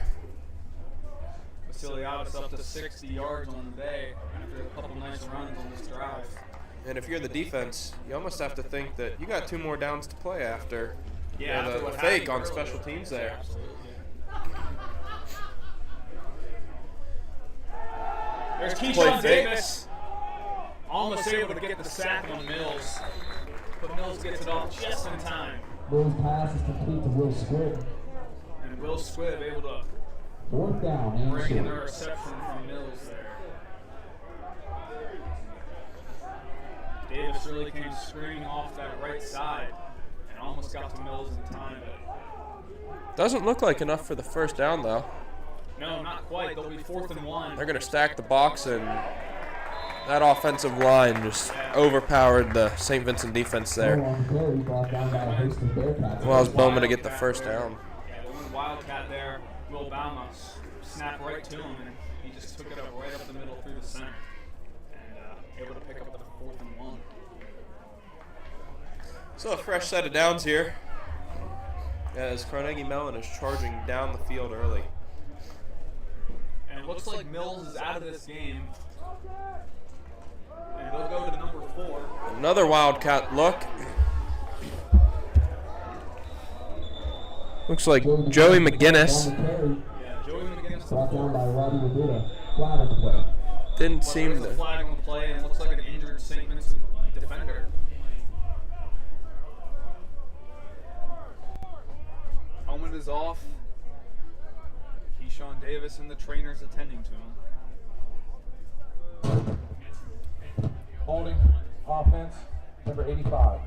And from here, it looks like Repeat, 1st down. Andrew Out Gellin, on the maybe. field for an injury Hard to to a tell when he's defensive down player. in the field. We hope he's all right.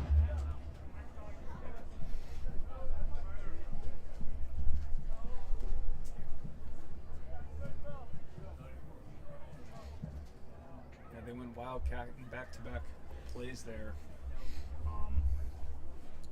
Both with great success, able to pick up a 4th down, and then McGinnis able to use his feet and run to the left side and pick up a few yards. But Yeah, the flag Gellin will is bring still- that back. Yeah, Gellin's still down on the field.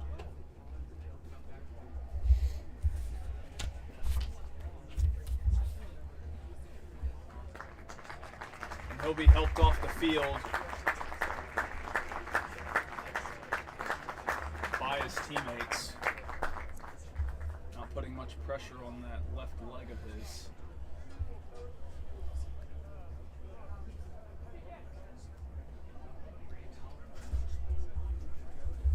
I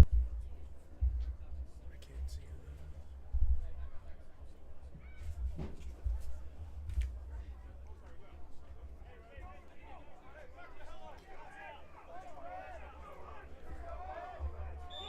And that, it may have not been Gellin. Maybe Fred Woodfork. If we get an update, we will definitely share. And they'll go back to Vasiliadis early. And he appeared to go like he was going down, but pushed through for a little second win there. Yeah. Vasiliadis on the carry brought down by Tyler Costanza. So big pickup on a Second 1st down. and long. And 11. It's a nice 9-yard gain as Mills enters the game once again. We'll go right back to Vasiliadis, able to shake a bunch of St. Vincent defenders' tackles. And finally brought down It took 3 to get him down. Brought down by Robbie Labuda. It's Labuda and Murray and one other on the tackle.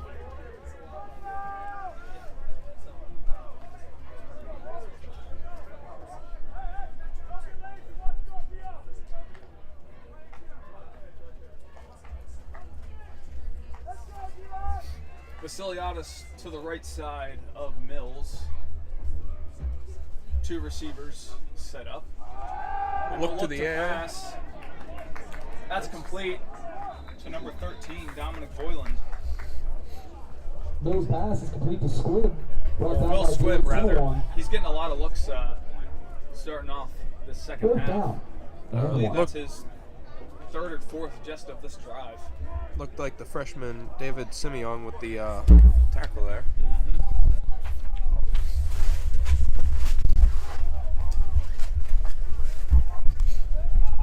But CMU's definitely put together a drive. We're knocking off 6 minutes off the clock. Yeah, really chewing this clock well.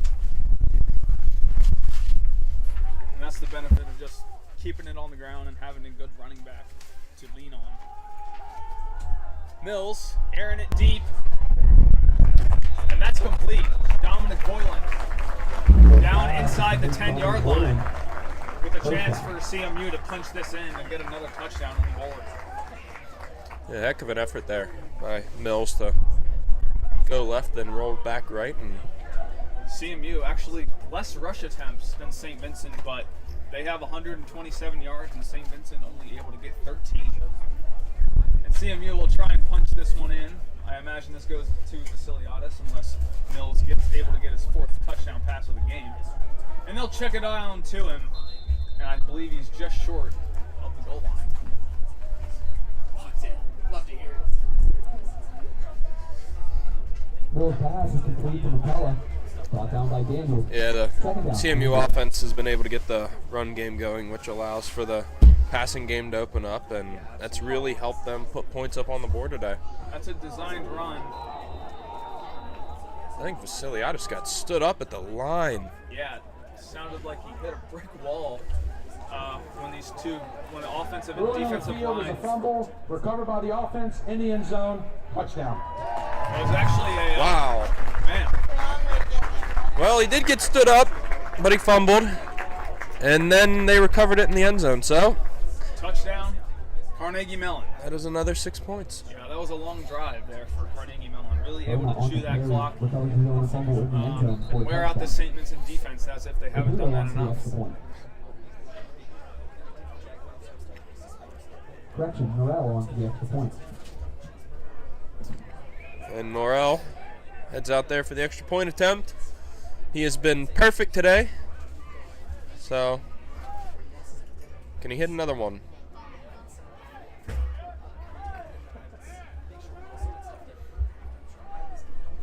Snap, good hold, the kick is up, and well good. And it's good. Norell's extra point is up and good. 45-7 is the score. Thought we were gonna have our first announcer jinx by you, man. That one looked a little close. But through nevertheless, and it's 45-7. St. Vincent trailing with 7:45 remaining in quarter number 3.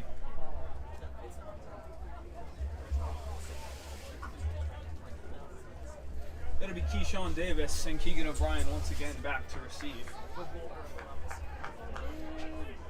Caputo wanted to kick off. Justin Caputo will kick this one off. And by the looks of it, I believe Bender's going to head out for the second half. Oh yeah, that was something we Looks needed to like look junior out for. Braden Boggs still has a hat on.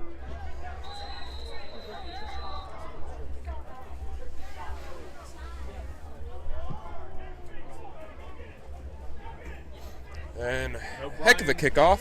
Yeah, O'Brien able to catch it in the left corner. Finds a big hole, but is immediately met. Yeah, huge tackle there. Return brought down by Wayne Pert. So First down, Bearcats. gets out to about the 33-yard line. Probably about 25 to 30 yards there for O'Brien. A pretty good return. He totaled over 100 last week. Probably close once again. Thank you.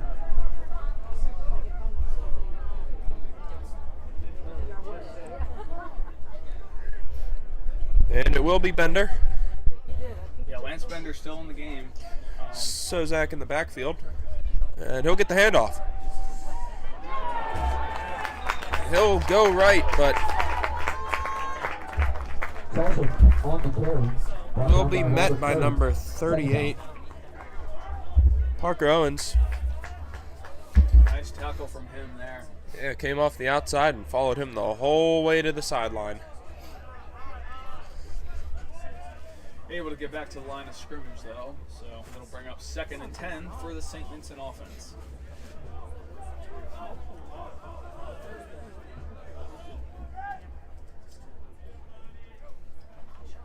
Sozak, that's his 10th attempt of the day, matching Vasiliadis'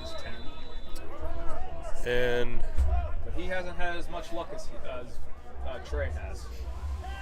Toss on the carry, brought down by Amani Shomwall. 3rd down. looks like he'll be able to make it back to the line of scrimmage. It'll be 3rd and 10. A lot of 3rd and long situations for the offense today. Yeah, and a lot of net zero gains as well.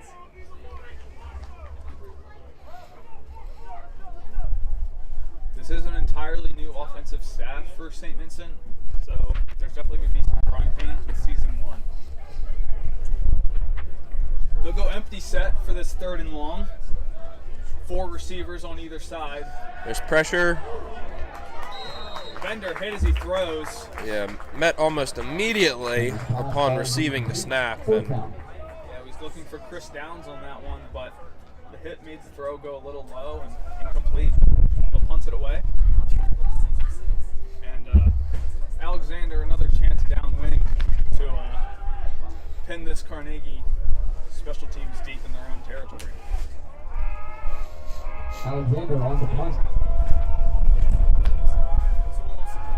But this special teams unit of Carnegie has been able to get to Alexander once today, but not that time. A nice spiral And a from great Alexander on that punt. And that'll generous trickle bounce down again. That'll trickle down inside the 5, and the Carnegie punt returner able to pick it up, but not really gain any yardage there. Yeah, Dominic Volan watched it bounce at about the 20 and watched it roll all the way down to about the 1-yard line and decided to pick it up. Yeah, he saw a few St. Vincent defenders in his way, but thought he could get past them, but shook 1 or 2, but brought down inside the 5-yard line. Either way, another phenomenal punt by Alexander downwind. I mean, Yeah. he's really getting after it out there today. Yeah, good stuff from him. Seeing a lot of action today. And I do see Gelman on the field, so he wasn't the injured Bearcat. So not too sure who that was. Mills. Pass complete to number 88. That's the tight end Luca Katia. His first catch of the game. Complete to Luca Petita. 2nd down. That's the 9th different receiver Mills has looked at and completed a ball to. And getting everyone involved today. Yeah, absolutely. When you have a lead this big, that's a luxury that you can have.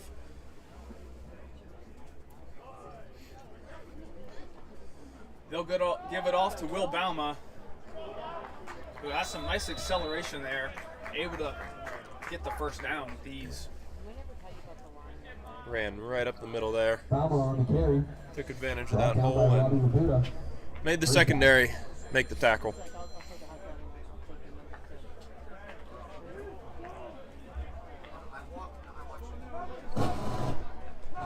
And Carnegie Mellon really doing a nice job at chewing this clock. Mills, pass is complete. Able to shake the St. Vincent defender and get to the 32-yard line.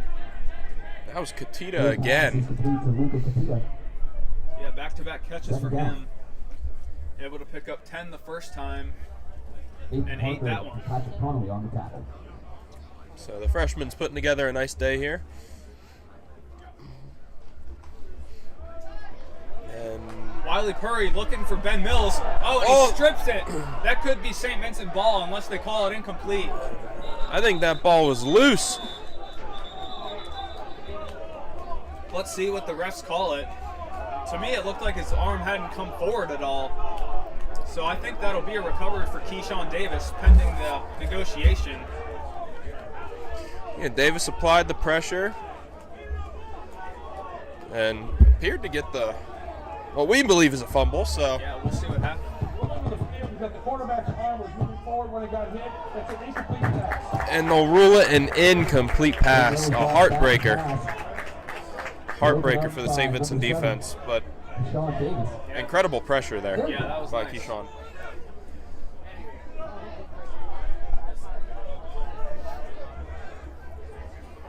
So they don't lose any yards on the play.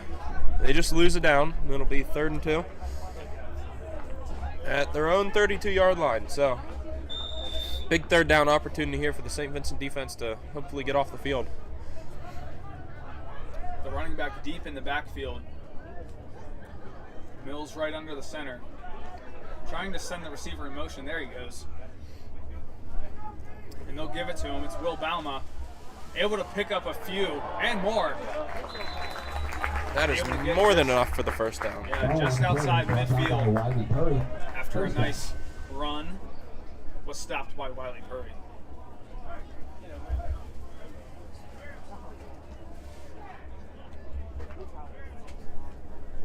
Yeah, and that swat by Keyshawn Davis, the incompletion, that was one of the first real pieces of pressure Mills has felt today.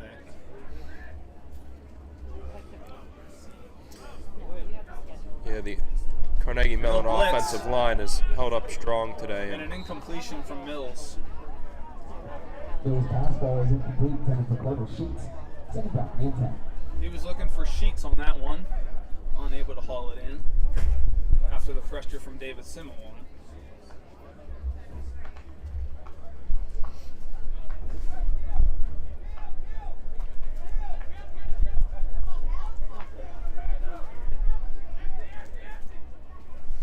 Three receivers all on the left side of Mills. They'll send number 5 in motion, and they'll give it to him on a jet sweep, taking a piece out of St. Vincent's playbook, but using it a lot better, able to pick up a few yards By there. Wiley Purdy. 3rd down. Wiley Purdy, another nice tackle. Yeah, great play design there, and even better blocking by the wide receivers out on the right side. Yeah, that was Will Bauma once again. Getting upfield, creating holes, and letting Bauma really get after running upfield. Yeah, that's a good idea to use a jet sweep with Bauma. I mean, at least to me, he seems to be a little quicker than Vasiliadis. I mean, Vasiliadis had a lot of success so far, but There's a completed pass. and he's thrown out of bounds by Patrick Connolly. Brought down by Patrick Connolly. But as I was saying, giving Will Bauma that 1st down. bit of acceleration to start the jet sweep, and then by the time he gets back to the line of scrimmage, he's coming at you full speed. So nice play design there from Carnegie Mellon. So fresh set of downs, 1st and 10 from the St. Vincent 45. Carnegie Mellon not skipping a beat here. Yeah, this has been a quick quarter so far, almost at the 2 minutes. And Mills will air it out once again. That's number 13, Will Squibb with another catch. Will Squibb. Able to catch it over the top of Patrick Connolly. Yeah, fantastic effort there. Really got up there to make the catch and come down holding on with the ball. Yeah, Squibb and McCullough now tied for the Carnegie Mellon lead with 5 receptions apiece. Squibb with 92 yards and McCullough with just 17. Using them in very different ways, but both seem to be effective. Mills will hand it off to Bauma. He is getting his work in today. Yes, absolutely. Able to pick up a few there. Bauma on the carry, Another brought big down by gain. representatives from Wiley Purdy. Brought down by Wiley Purdy once again.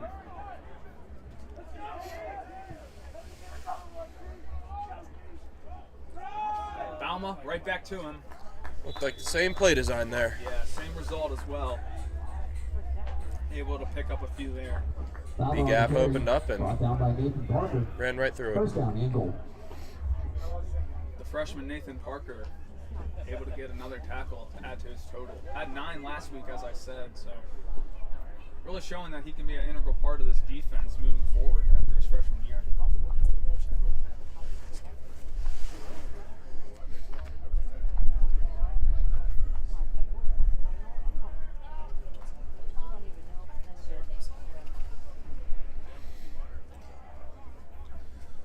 Snap is good from Mills. And looked like maybe defensive pass interference on the St. Vincent defense. Mills pass ball is no flag was thrown, for so- Nikita. Second down and goal. Yeah, we'll look at second and goal for the CMU offense. Mills was looking for touchdown pass number 4 on the day. And I believe that was Corey Clay back there with the defense and got away with what might have been a little bit of interference, but nonetheless, it's second and goal. 19 seconds left.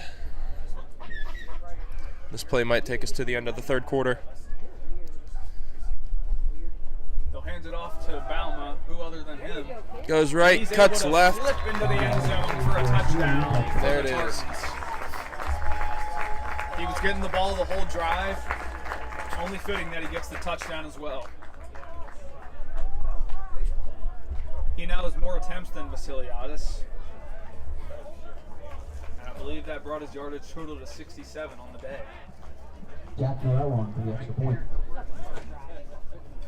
Jack Norrell on to attempt another PAT. And might I say it again, he is perfect on the day. Now you're just trying to make him miss. And good again. Big kick from Norrell is good. Makes this a 52-7 game. Carnegie Mellon leads with 14 seconds remaining in quarter number 3. All fans can pass beginning at 4:30 in the Mary Mother of Wisdom Chapel in the Robert S. Carey students.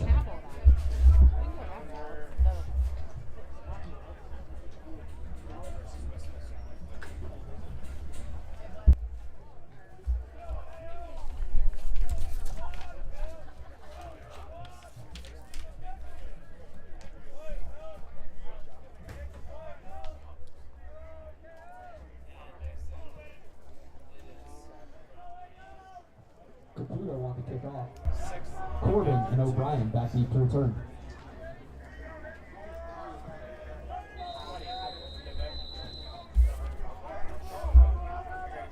So Caputo out to kick. A low kick. That will be fielded by O'Brien. It'll be his third return of the day.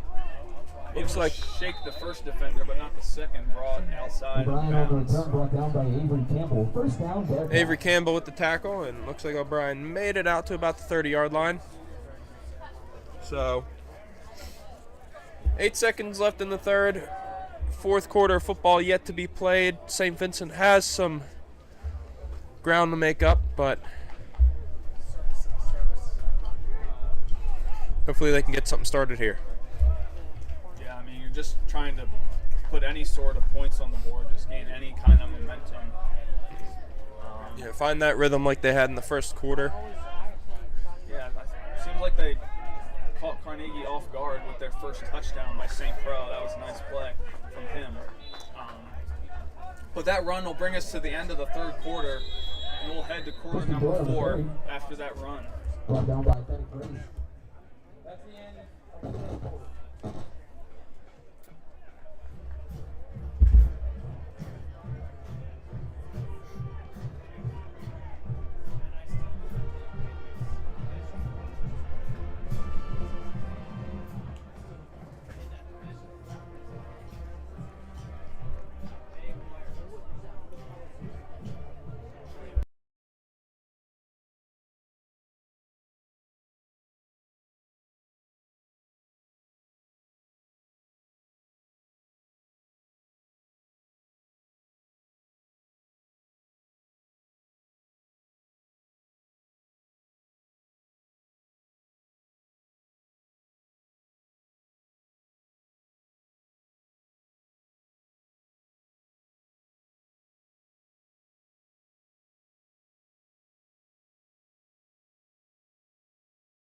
And we're back for the fourth quarter.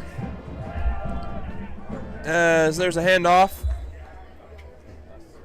And St. Vincent looks to pick up a yard, but they will still be behind the line of scrimmage, so it'll be 3rd and 11 here.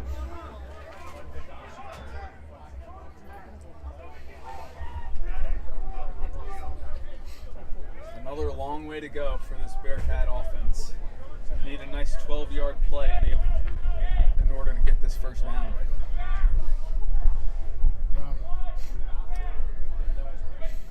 So, even though it's 3rd and long, looks like Carnegie Mellon will be bringing 5. Middle linebacker appears to be lurking, and now he moves out. Pressure and the pass is batted down. From Carnegie Mellon. Becker's pass falls incomplete, broken up by number 98, Gabe Bonnet. Number 98, Gabe Bonnet with the batted down pass. And that'll bring out the punt team. Once again, Alexander takes the field, trying to flip field position for this offense.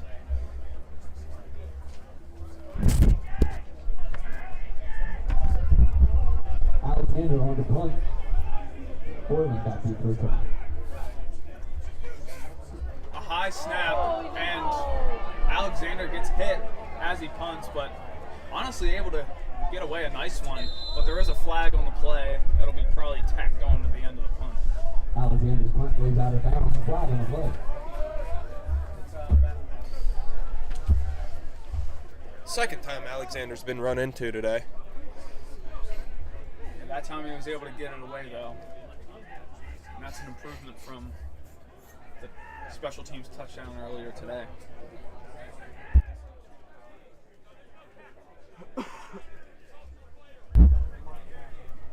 And the refs and head coach Aaron Smetanka discussing what the penalty was. Running into the kicker. Receiving team. Number 6. The penalties defined. Results of play. First down. It'll be first down CMU after the picked up penalty. It was running into the kicker, but that will be declined. And if you needed any more reason to believe how good the CMU defense is, they're first in the NCAA in block kicks with, I guess they had 6, but I believe they're up to 7 now after that nice touchdown earlier. TFLs, 10 on the day, second in the NCAA. Total defense, opposing teams averaging under 200 yards. That puts them 3rd. In Division III, we see a massive run here for that CMU offense. That was number 3, Rack Aguirre with the carry, and it appears that Ben Mills is out in the game. Carnegie Mellon has seen enough today, and it looks like Joey McGinnis is in the game under center. And that'll be Connor Gall, the new center in for CMU on the false start. That'll bring them back a few. So it looks like CMU's bringing in the second team here. Yeah, with a lead as large as they have, with 45 points, I mean. Protect your players, only a few weeks away from playoffs. Yeah, no need, and they're well within that. A win here will get them to 6-1. Their only loss coming to Grove City 2 weeks ago. Yeah. Second place in the President's Athletic Conference, only behind Case Western Reserve, who is undefeated. Second down. Again, they play tonight at 7 o'clock. Yeah, night game. Yeah. That'll be McGinnis. He'll air it out deep. Shot to the end As for a tight zone. end, not sure if he got both feet down, but the referee says he did. A nice catch there from him. That's another 6 points. The CMU offense really aired it out down there. Great coverage, but Carter Sheets was able to just make a heck of a play on the ball. Yeah, and Joey McGinnis with a nice pass to the back corner of the end zone. Able to pick up another touchdown for CMU. And Jack Norrell back out again. Getting a lot of work today. Yeah, Getting his reps in for sure. Morel, up and through. McGinnis with the hold. Now his kick is up and good. As a reminder, this afternoon, the St. Vincent College Marching Band will treat us to a special post-game performance immediately following the game's completion. All fans must stay off of the field following the game. Again, all fans must stay off of the field following the game. Thank you. Joey McGinnis' first pass of the day, 24 yards to Carter Sheets, a touchdown. Well done. Getting the second team involved, striking early.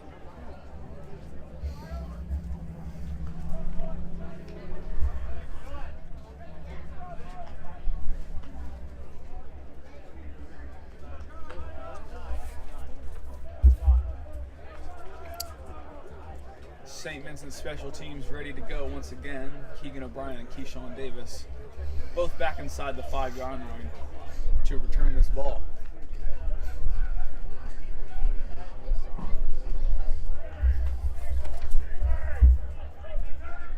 And Justin Caputo out to kick it away for Carnegie Mellon. And here comes the kick. Some nice hang time on that one. Lands just inside the end zone. That'll be a touchback.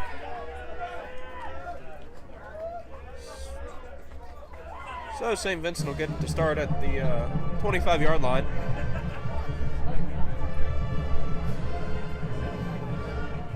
But I'm sure they would love to get back into that rhythm they had going in the first quarter. I mean, that might have been one of the best rhythms I've seen this offense in. Yeah, absolutely. Especially against a team of this caliber. Yeah. Must have just caught them off guard early. And this Carnegie defensive line having themselves a field day against everyone like that. Rushing St. Pro. Yeah, rushing 3 and bringing pressure again. And there goes Sosak, able to bring it back to the line of scrimmage.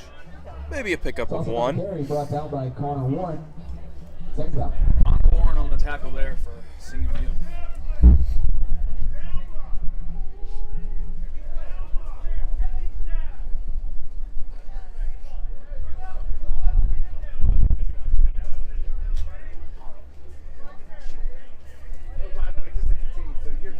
Lance Bender still in the game under center for the Bearcats.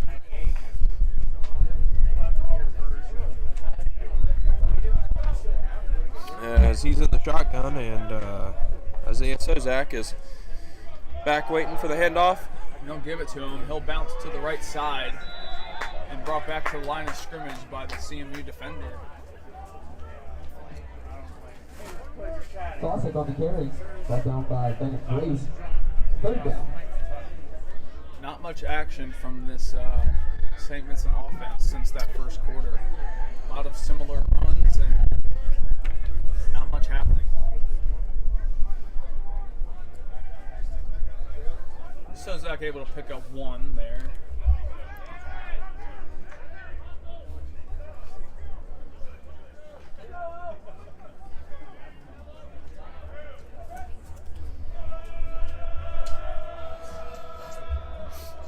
Russian 4 showing pressure.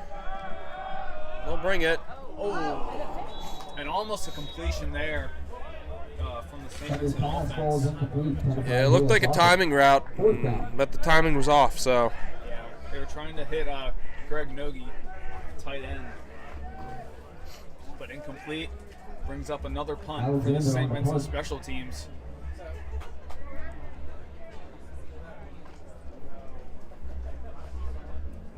Just over 11 minutes to go here.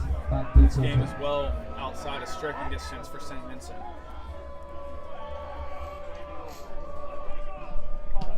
Some good blocking there and a nice punt into the wind. Yeah, great punt by Alexander there. Going to get a nice bounce. And CMU will start at the 26-yard line. Probably his best punt today into the wind. Yeah, that was impressive. Punt returner was running backwards the whole time. And they'll start at the 26-yard line with another drive. Try and get Fans, as a reminder, immediately following today's game, there will be a special performance by the St. Vincent College Marching Band, and we are asking that fans please refrain from going on the field. Again, fans, please refrain from going on the field as the band will be performing immediately following the game. Thank you.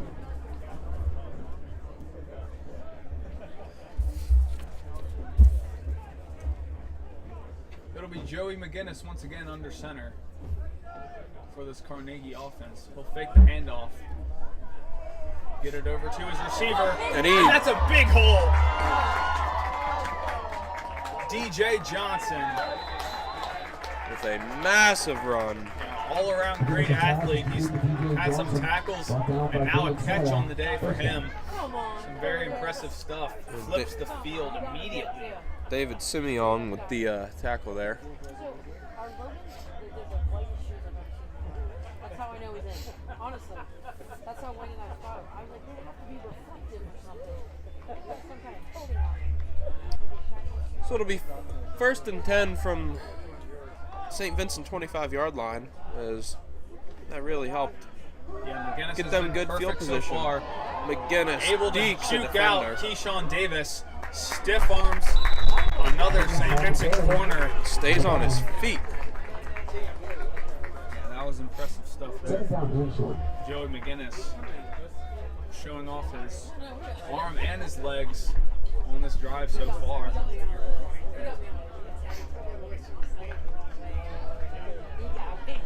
There you go. 10 different receivers for CMU getting some action here from the quarterbacks.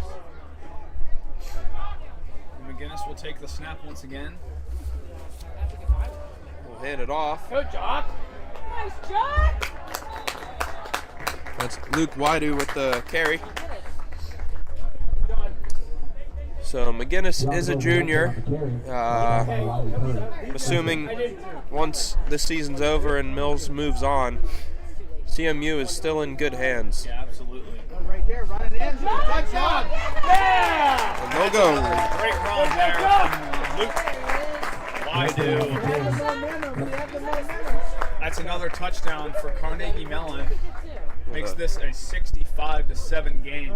Tartans advantage. Yeah, it looks like Luke can play on both sides of the ball. Listed here as a linebacker, but behind the quarterback is a running back, so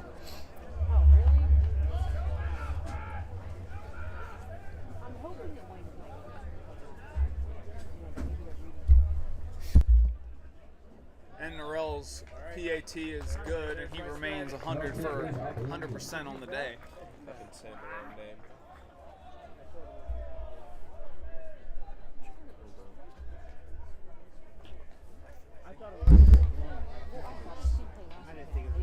On here it says it's Waidu.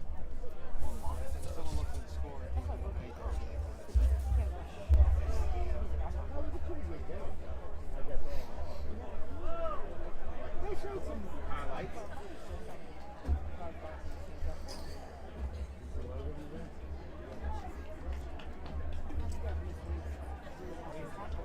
And one thing to note about this Carnegie Mellon team is that they're very old. I mean, from a college standpoint at least.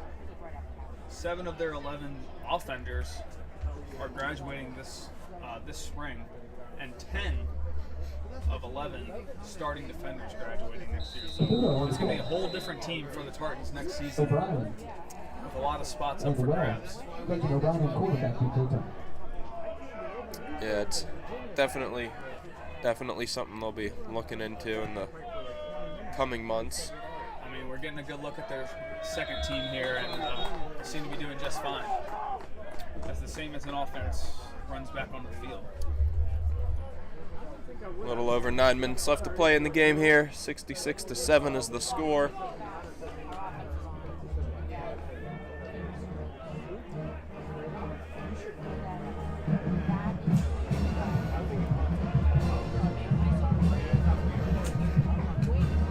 And well, if there's one thing we can always count on in college sports, or college football rather, it's the marching band.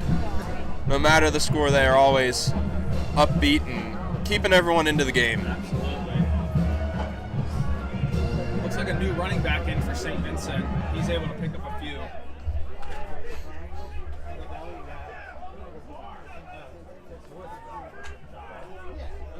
Rushed by number 20, Tyler Buska. It's number 20, Tyler Buska, Second down, and in for St. Vincent. And Keyshawn Davis looks like he'll get some offensive action too.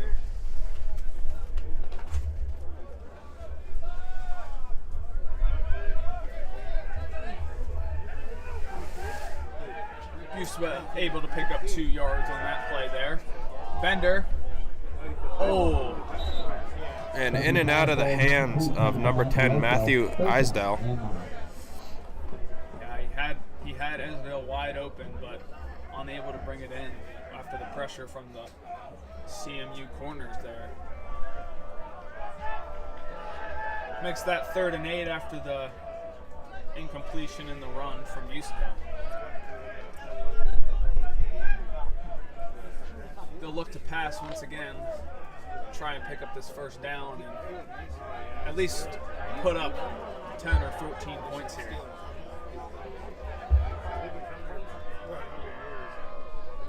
He'll pass once again, and the defender gets right to him, and that's another interception for Carnegie Mellon.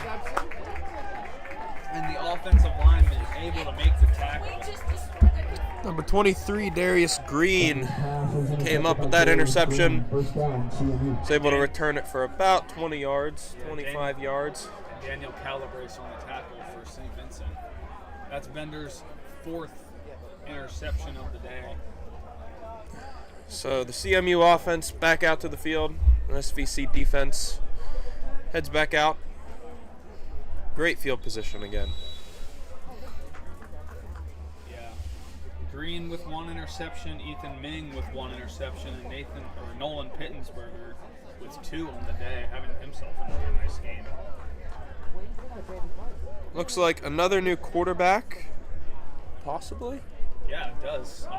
And number 9, that is sophomore Evan Rothenberg, standing at 6'4", 200 pounds from Ann Arbor, Michigan. So getting a little action today. brought down by Andrew Gelly. Handoff was to Rack Aggie. Yeah, Gellin on the tackle. And they'll go right back to Rack. Able to pick up a few yards there. Trudge through the middle and pick up about 4 or 5. Brings up 3rd down for the Tartans. Third down. He has been. But he looks like he doesn't belong in the college. So it'll be 3rd and 6 here. I'm sure the St. Vincent defense would love to come up with a stop here and force the special teams unit out there to try and block a field goal attempt. They'll go back to Waidu. He's able to pick up. I think forward progress will give him the 1st down there. Man, I can't believe Left down to carry. Looks like they're going to Sean Davis. call him short. Fourth down and short. So 4th and inches here. I'd assume they're going for it. Yeah, I assume they'll go in for it.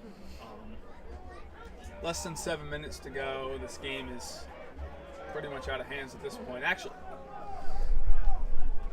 unless this is the special teams unit coming on, unless they're just gonna. Yeah, it will be the special teams unit. They'll One from Google. they'll try and kick Norrell's 2nd field goal of the game. Carnegie Mellon. And we'll head back to our development from earlier. It looks like junior Braden Boggs is warming up with a helmet now, so maybe we'll see him get some action here in the late minutes of the 4th quarter. Yeah, and going in, this game was really about just trying to get some experience from different players here on this St. Vincent offense and defense, really. Just trying to plug and pick as many guys as possible and hopefully get all these younger guys some experience. It is a very young team, and injuries have unfortunately plagued both sides of the ball for St. Vincent, so getting some reps for these younger guys is very important. Going into these final 2 games against opponents that aren't nearly as good as Carnegie Mellon. And it appears after the timeout that Carnegie Mellon's going to go for it here on 4th and inches, so looks like they brought in a lot of the big guys and they're going to stack the box and try and go forward with it. They'll go right to And Rack. looks like he reached the yard to gain. Yeah, Keyshawn Davis really one of the better breakthroughs of the offensive line today. He's able to grab him by his feet and bring him down, but not without reaching over that first down mark first. Yeah, brought a lot of pressure there and almost paid off.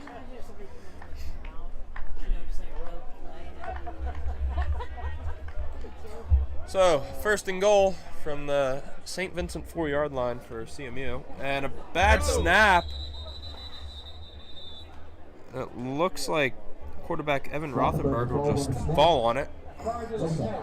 That's a smart play. Snapper. And the center for CMU is called for a snap infraction. That's a new one. Yeah, that is a new one.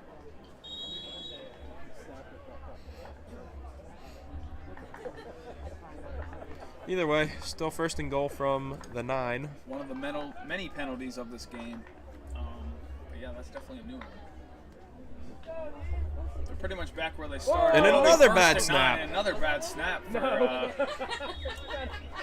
as Gellin falls on top of the quarterback of CMU. Unable to bring up the ball, though. And they'll just keep going negative. And that'll bring up second and long, 2nd and 25 to go for this CMU offense.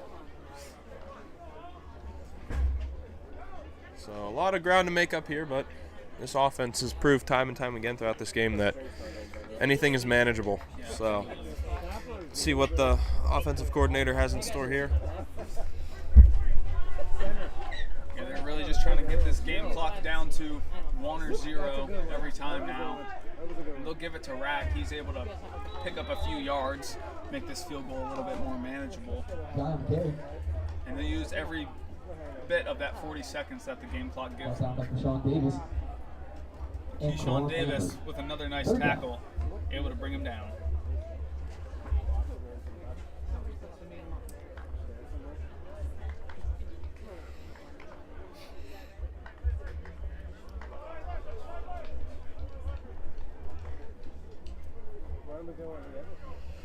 And they'll go for it on 4th down, 4th and 23. And almost an interception there for St. Vincent, but a little too low for number 24 to haul it in.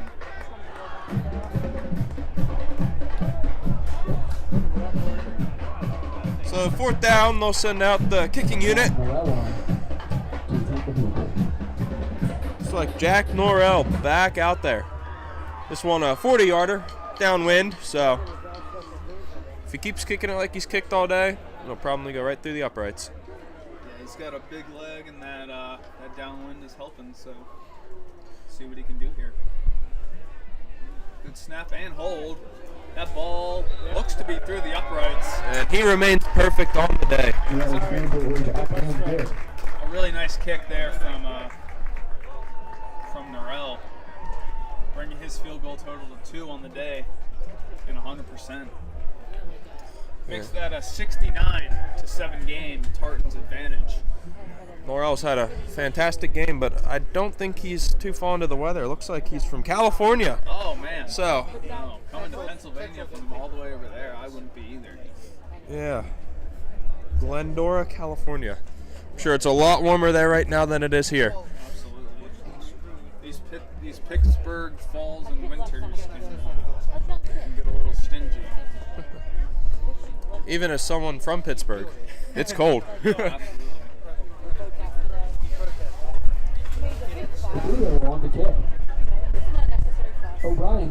So Caputo's back out to kick off.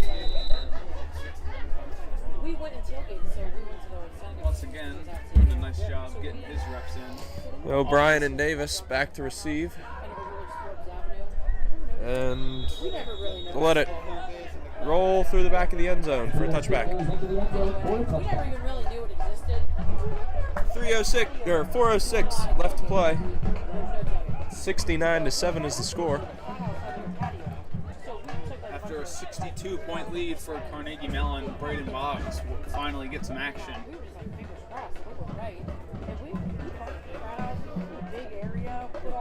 Took over the whole spot. These guys just came back from practice. They gave Logan and Wayne a case of beer to thank them for letting us use the patio. So Boggs in the shotgun, Yeah, case of beer. and he'll hand off. I believe that was to.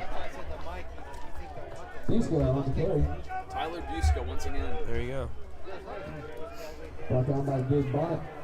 Second down. Okay. Braden Boggs, the junior quarterback from Perryopolis, Pennsylvania, getting his first snaps of the game. There was some talk about whether he or Bender would be getting the start today, and Bender did come out as a start and started really well, but the past 2 quarters have not been his friend. So Boggs will get some action, gets the snap, they'll hand it off to Busco once again. That is a big loss. That's a big tackle there by Todd Cador Busco on the carry. Brought down of by the CMU defense there. So that'll put him back to the 19-yard line, and it'll be 3rd and 16 here. Can't quite get the clock down to the 2-minute timeout, but we are inside 3 minutes to go here.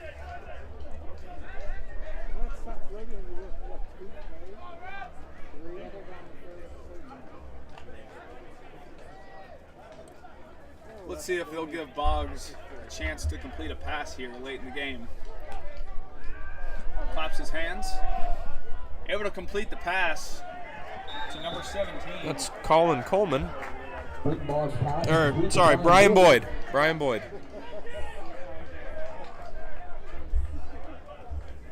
Robert Sturgis on the tackle. Great catch, but Fourth met down. almost immediately by the defense. Alexander on the punt. Adrian Williams back deep to return. Alexander on the punt once again, and they'll likely just let this clock hit the 2-minute warning and then kick it away to the CMU special teams.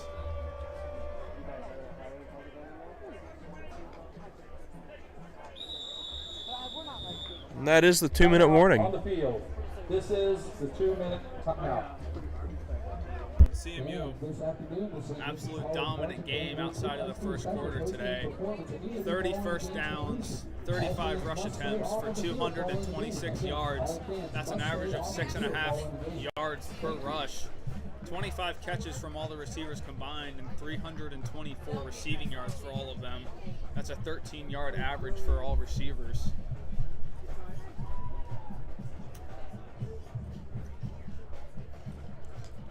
Four interceptions as well, which is definitely flipping the script for 64 return yards as well. But they've also had quite a few penalties, so if they face a better team in the future, definitely something to look out for. 14 penalties for 120 yards. And their time of possession has been absolutely dominant today. 36 minutes, 30 seconds, 2 minutes since 2023. Just to take a quick look around the conference as the games are coming to an end. Grove City is up on Teal 59-7. There's a little under 5 minutes left in the fourth quarter. Alexander boots it away. Nice spiral into the hands of the punt returner for CMU. Picked it up at the 35-yard line and finally pushed out of bounds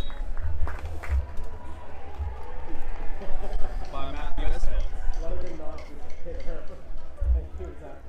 W&J is hosting Bethany today. They're up, they won 48-7. W&J improves to 6-1. Bethany falls to 0-6. Yeah, Bethany, the only team in the pack yet to win a game. They'll face St. Vincent here at Chuck Mill Field for both teams' final game of the year. And then again, Allegheny hosts Waynesburg at 5:05. You can find that game on KDKA Plus. And then tonight at 7, Westminster hosts Case Western Reserve. I imagine the CMU offense will just try and get this rushing first down and then kneel it the rest of the way. Ethan Ferber on the carry. Niall Thomas on the tackle. Second down. Some other St. Vincent action going on around Pennsylvania. Men's and women's swimming took on Penn State Altoona last night. The women won there, and all the men lost. Both the men's and women's soccer teams facing off against Chatham today.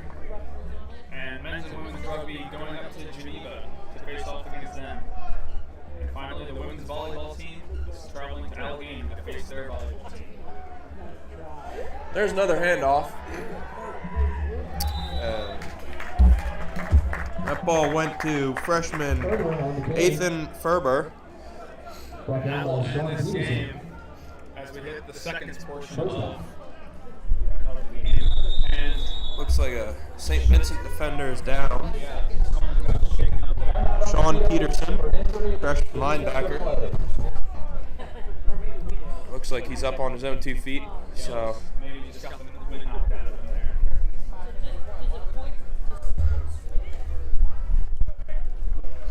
there. And with 55 seconds left, I'd assume that we're just going to see 2 kneel downs, and that'll be the end of the game. So an unfortunate one for St. Vincent. Carnegie Mellon, definitely something to be proud of today. Defense shined all around. They really did. Many offensive accolades. History was made today. So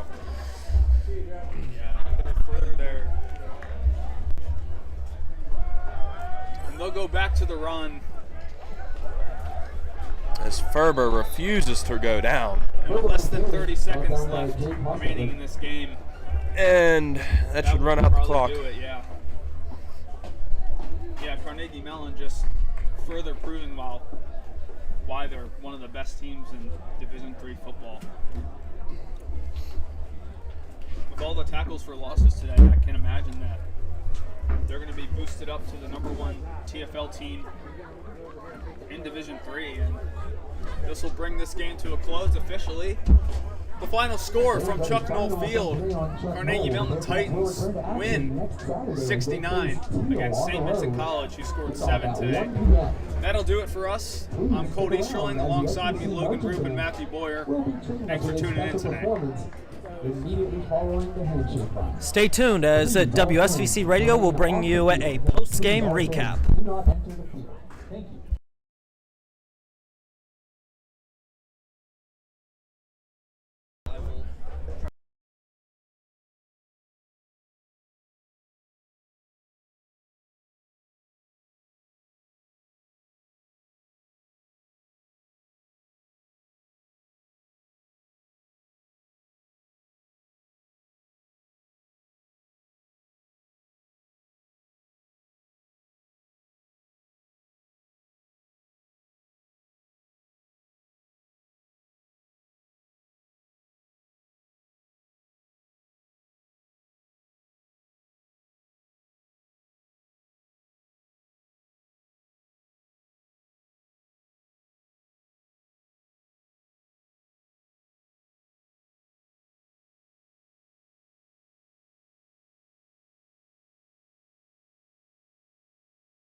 And this is WSVC Station Manager Matt Boyer coming to you for our post-game recap.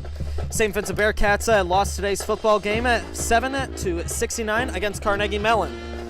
On November 1st, next Saturday, they will travel to Teal. And then on November 9th, they will be back home for their final game of the season, where they will play off against Bethany. WSVC will be covering the Bethany game, but will not be traveling to Teal. We'll see you all here for our next broadcast.